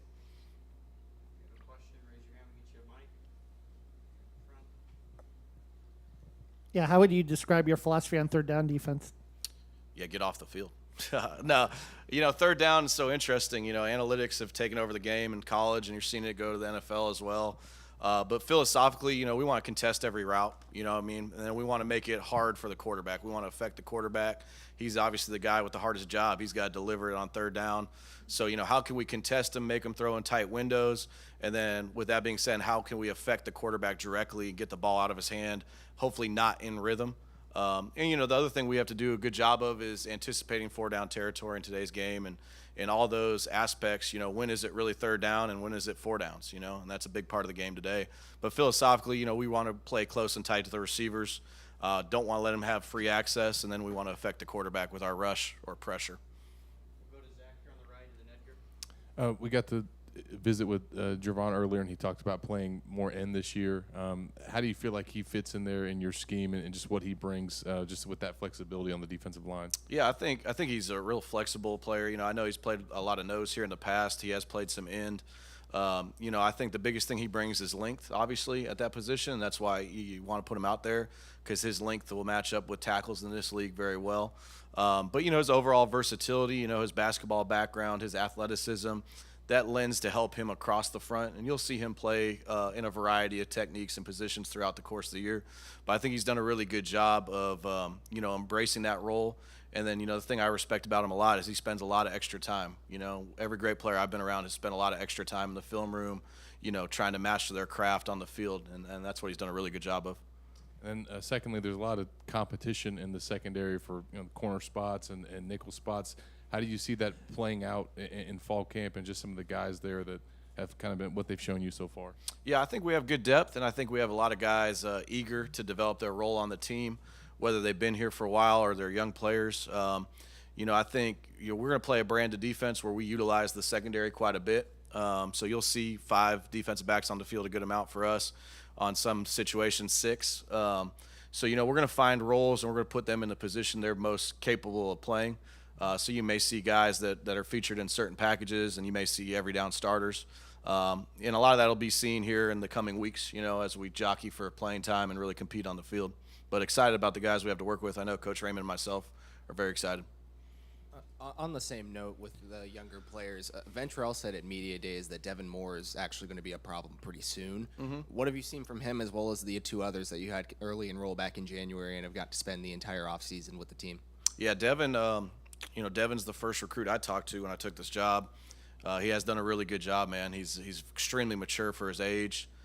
He's smart. He picks it up fast, very athletic, has great length. And, he's just done a tremendous job in spring football and then continued that throughout the summer program. So I do think, Ventrell was right. I think he will play a factor in our secondary for sure. Been very excited working with him. He's great to work with. And those other freshmen that enrolled early, same as, very smart, very mature, eager to learn, great work ethic, and then, just got to go out and prove it here in fall camp and, compete for playing time. Yeah, Coach. What's the identity of a Billy Napier team? And he's an offensive guy, we know, but how's that also trickle down to the defensive side of the ball? Yeah, well, we play complementary football. I think when you talk about the identity of the head coach, we play complementary football, meaning that what we do offensively complements what we do defensively, and then our special teams will complement that as well, So I think we create a practice environment that is conducive for improvement. First and foremost, we're going to play physically, and that's what you're going to be known for. Coach said it the other day, I think anyone that's played a team coached by Coach Napier, one of the first words they would say is physical. And a lot of that has to do with how we practice and, the identity of our football team being built up front. All right. So that would be the biggest thing. And then, like I said, complementary football. We want to control the clock. We want to control the critical situations of the game to win the football game. There's, I guess, new rules with the contact. It's been curtailed even a little bit more, I think. NCAA rules, right? Mm-hmm. You can't do it day after day now, 2 days in a row. Yeah, as like far that. as What challenges do these kind of rules create, and things like tackling, for example, it always gets talked about, but this team had some issues with missed tackles the last year or two. How does that all work? Yeah, well, I think number one, it's great. Anything we can do for player safety, keep them fresh during fall camp, I think that's great. I think we do a good job with our sports performance department, Coach Hocke, Coach Danos, of monitoring that. But as far as tackling goes, very few college teams, NFL teams tackle to the ground much at all anymore. But I think you can improve in tackling every day. The biggest aspect of missed tackles, in my opinion, occurs in the approach to tackle, right? What is my body position? What is my leverage? What is my angle? And you can work that on every rep, even without going to the ground in a tag mode or a thud tempo. And that's something we're hard on in practice, is the finish phase of the play, right? We want all 11 people to get to the football, have relentless pursuit, and then we want to own our leverage, right? So if I'm coming from the left to the right, I want to own my right shoulder leverage and make sure I tag off or thud off on the appropriate aiming point. And that's what helps eliminate tackles. We work tackling every day against our offense, good on good, and we never go to the ground. But it's all angles, leverage, and approach. And I think that's how you get better at tackling in today's game, when you can't go to the ground all the time. And you really don't want to go to the ground. That's when injuries occur, all right? But missed tackles really occur on the approach and leverage more than anything. And that's what we're hard on in every period, whether it's 7-on-7, individual, or a team period against our offense. I wanted to ask about recruiting. I know you can't get into a lot of details or any details on the 23 class, but what's your assessment of how you guys have been doing on the recruiting trail since the traditional signing day? I think we've been. I think the class we have put together here is great. I think we've done a really good job of being meticulous in our evaluation, really looking for people that fit our schemes, our system, and then most importantly, our culture. All right, and I think we've done a really good job of identifying those guys. Obviously, the competition in recruiting is as heated as it is on the field in this conference and at this level. And it's not over till it's over, right? So I think we've laid a great groundwork. I think the people in the recruiting department, Katie, Bree, Sierra, Jacob, the list goes on, have done an unbelievable job as far as that goes. And I think we're definitely headed in the right direction. For sure, I'm happy with where we're at. There was a rumor that you had played PlayStation with Shamar James before signing day. Is that true? And if it is, can you talk about that a little bit? No, we did not. No, me and Shamar talked a lot before signing days. I don't know how that rumor started. I do have a PlayStation, and I will play him and probably beat him. But no, we hadn't done that.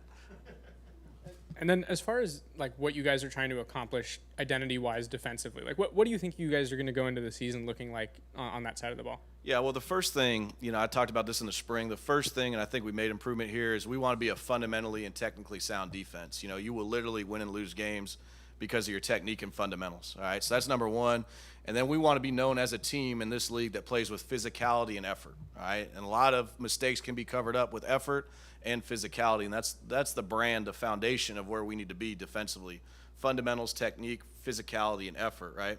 And then, we want to really focus on the critical factors that determine winning and losing, right? So that's run defense, that's limiting explosive plays, which a lot of that has to do with tackling, which goes back to fundamentals and technique. We want to win the critical downs, all right, which is obviously third down, red zone, 2-minute, which are critically important in today's game. And then most importantly, we need to take the football away, which also goes back to technique and fundamentals. Coach, I wanted to ask you about Ventrell Miller and Amari Burney coming back for their 5th and 6th years respectively, or sixth and fifth years and what they've meant to the defense, and then what improvements you've seen from them coming out of the spring going into this fall season. Yeah, I think both those guys, you could see their veteran leadership, on a day-to-day basis. I think Ventrell's one of the more vocal, if not the most vocal leader on the defense. And then I think Bernie just does it through example. Being a veteran, having done this for such a long time, really handles himself like a professional. As far as improvement goes, first and foremost, you definitely know the difference when Ventrell Miller's out there for us on defense. He does a great job of taking charge, making calls, and then playing extremely fast. And then I think Bernie has really improved. He's always been a very good edge player. I think watching past film, he's done a really good job of being a hybrid player. I think he's really improved in the spring and going into the summer, playing in the box, playing physically, really becoming an every down linebacker. And I think that's what you'll see this fall. But really happy with both those guys, what they bring to our defense. Got time for a few more questions?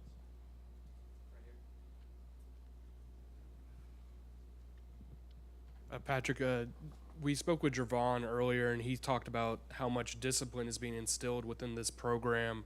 Can you just talk about how much the team has bought into that, even the little things like wearing the same socks and things of that nature? Yeah, I think the buy-in's been really good. We obviously have some room for improvement for that, but the buy-in's been really good. The discipline has been a major factor for us. We want to eliminate undisciplined penalties on defense. That'll also help us win football games. I think the buy-in's been really good. Obviously that starts with the veterans, right? Buying in and holding themselves accountable as well as their teammates. So I think that's been really good. I like to use the quote, how you do anything is how you do everything, with our position group and our defense. And that definitely carries true to the discipline. Have you seen Gervon sort of step up as a leader to help instill that sort of discipline on the team? Yeah, absolutely. I think he's done a really good job. Yep. All right. Thank you, Coach. Yep. Appreciate y'all.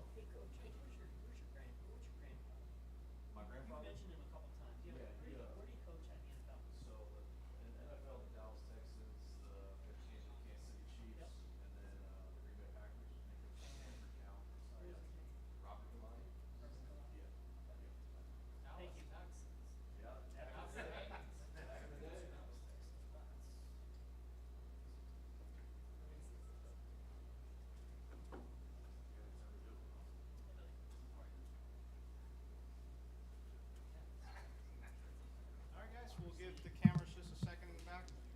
You get set up. Everybody had a good summer here. We're all good in the back, guys? Is it over? Officially over?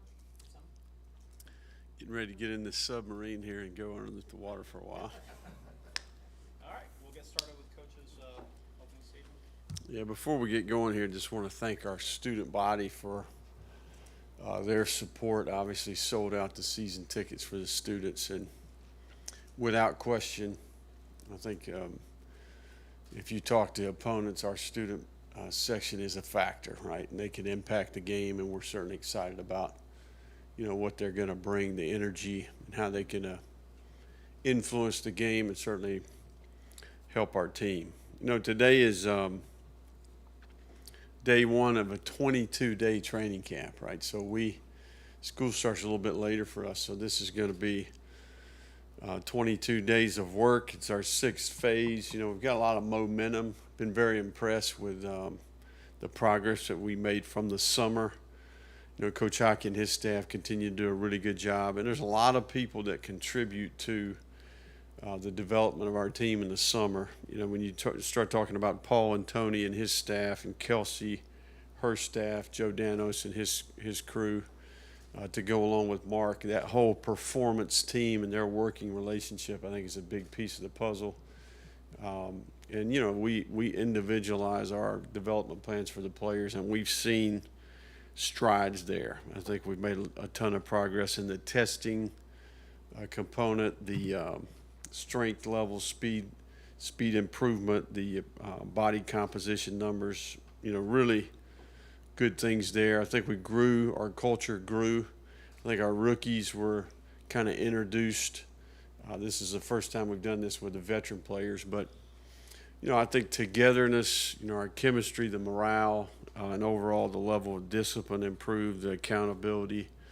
Our Future Leaders program I thought was beneficial for some of those guys. But, as we get going here, I think in training camp, it's almost as if You got to stay present. You got to treat each opportunity throughout training camp as a very competitive event, right?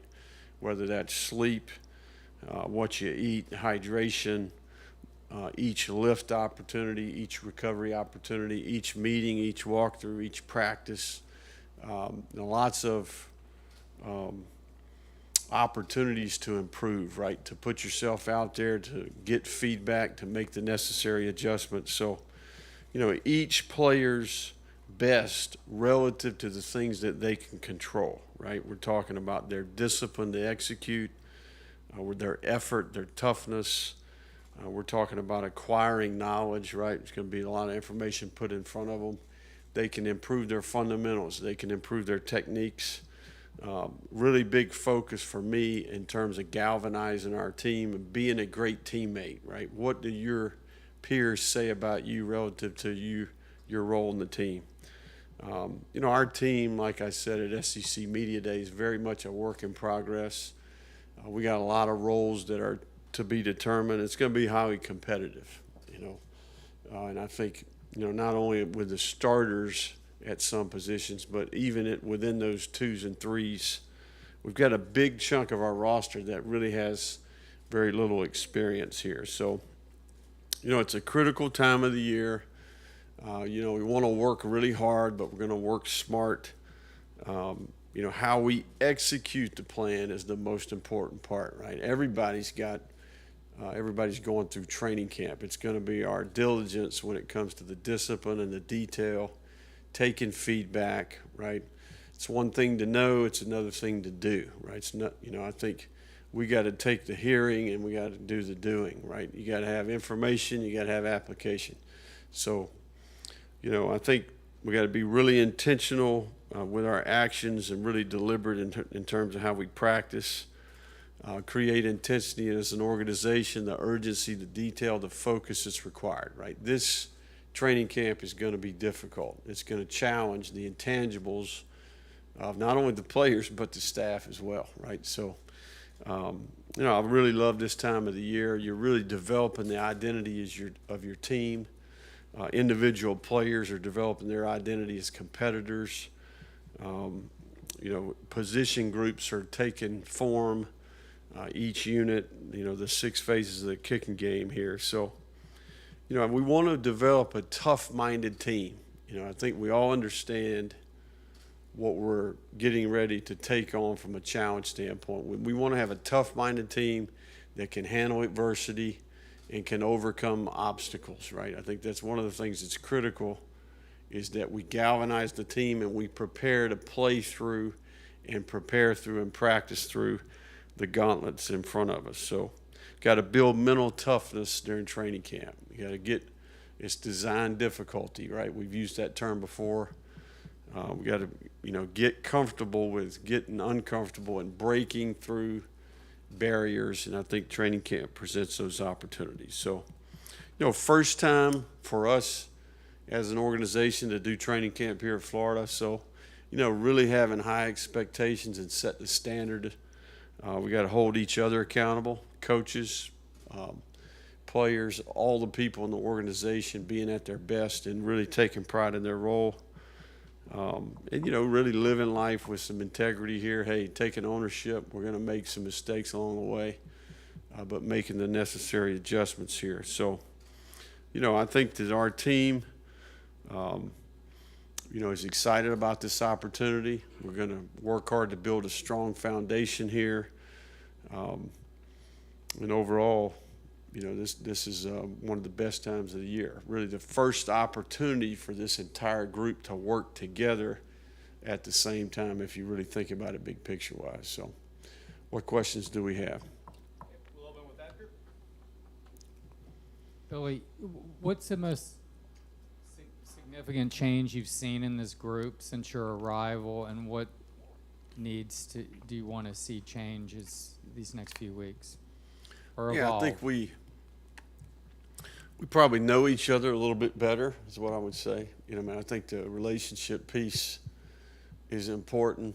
I think the connection inside the building, right? I think that's one of the things that we've really focused on is, I just think there's a certain loyalty that comes with this game, right? There's a human element. When you have a relationship with the people that you're competing with, right? When you know their story, right? When you've had in-depth conversations, when you know what to say to motivate, right? You can push a button. I think it's critical for the leadership on our team, going out of your way, right, to connect, right? Sit down with someone that you don't know, right? We make everybody learn everybody's name, their hometown. I mean, we got little things that we do. We shuffle the deck in the locker room. I mean, we pair them. Their roommate for training camp will be somebody that they don't really know.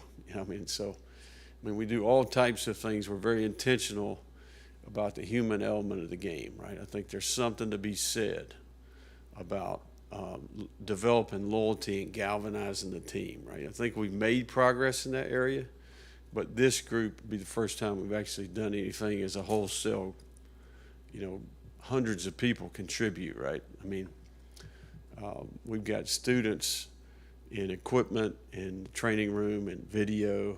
I mean, every part of our organization, they can be the difference, right? Whether their role is really small or their role is big, right? So I think that's the big thing here, is having an appreciation for everybody's role and what they bring to the table. So this will create opportunities for us to continue to improve in that area.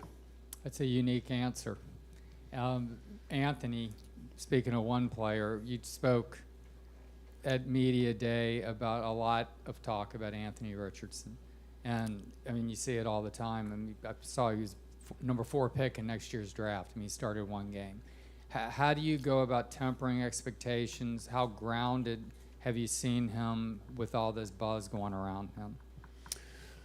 That's one of the things I'm learning about University of Florida, right? We probably got more media coverage. It's like being an NFL team in the Northeast, if that makes sense. But, I think part of the job of a player like Anthony, and really any player that's had success, okay, or any player that maybe's made a few mistakes, right, or maybe didn't perform the way they wanted to, is really not allowing some of this noise to affect your process, right, in terms of how you prepare, your character, your values, your expectations, your standards, right? I think when your standards and expectations are much higher than anyone on the outside could have for you, I think that gives you an opportunity, right? So I think Anthony is very aware.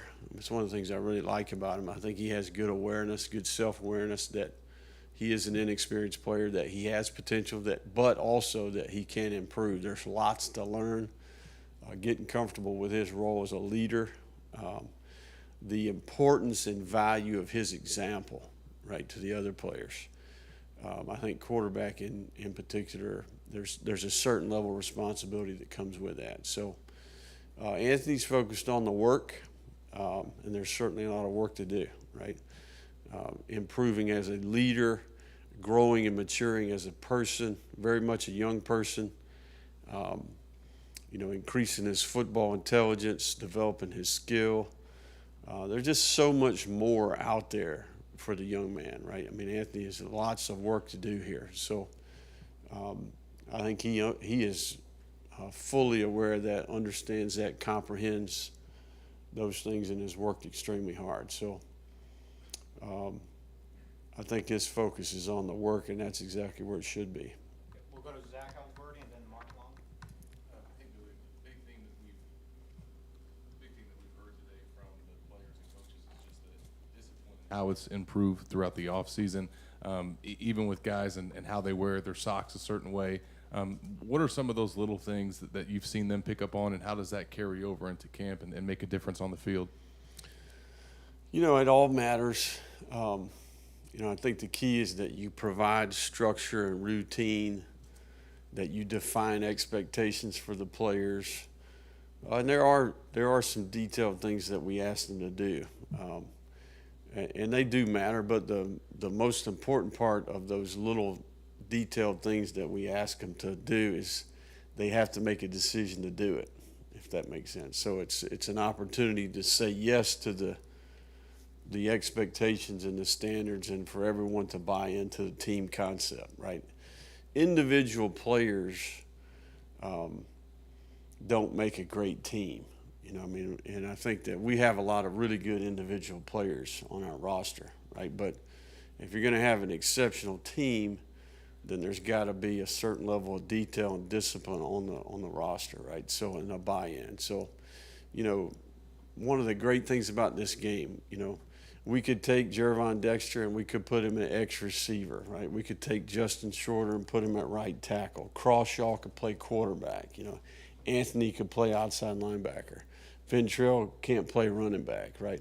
I mean, this game requires different skill sets, right?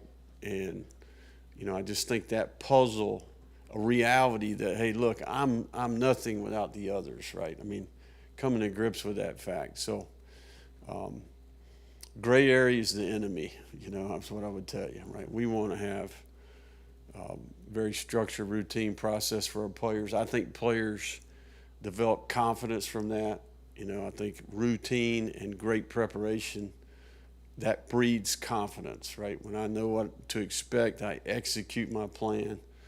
I think we've got an organization of people that is providing information and wisdom in terms of how to improve. You know, any person that's had success in life, discipline's a direct part of that, right? And I think these things carry over to life after football too.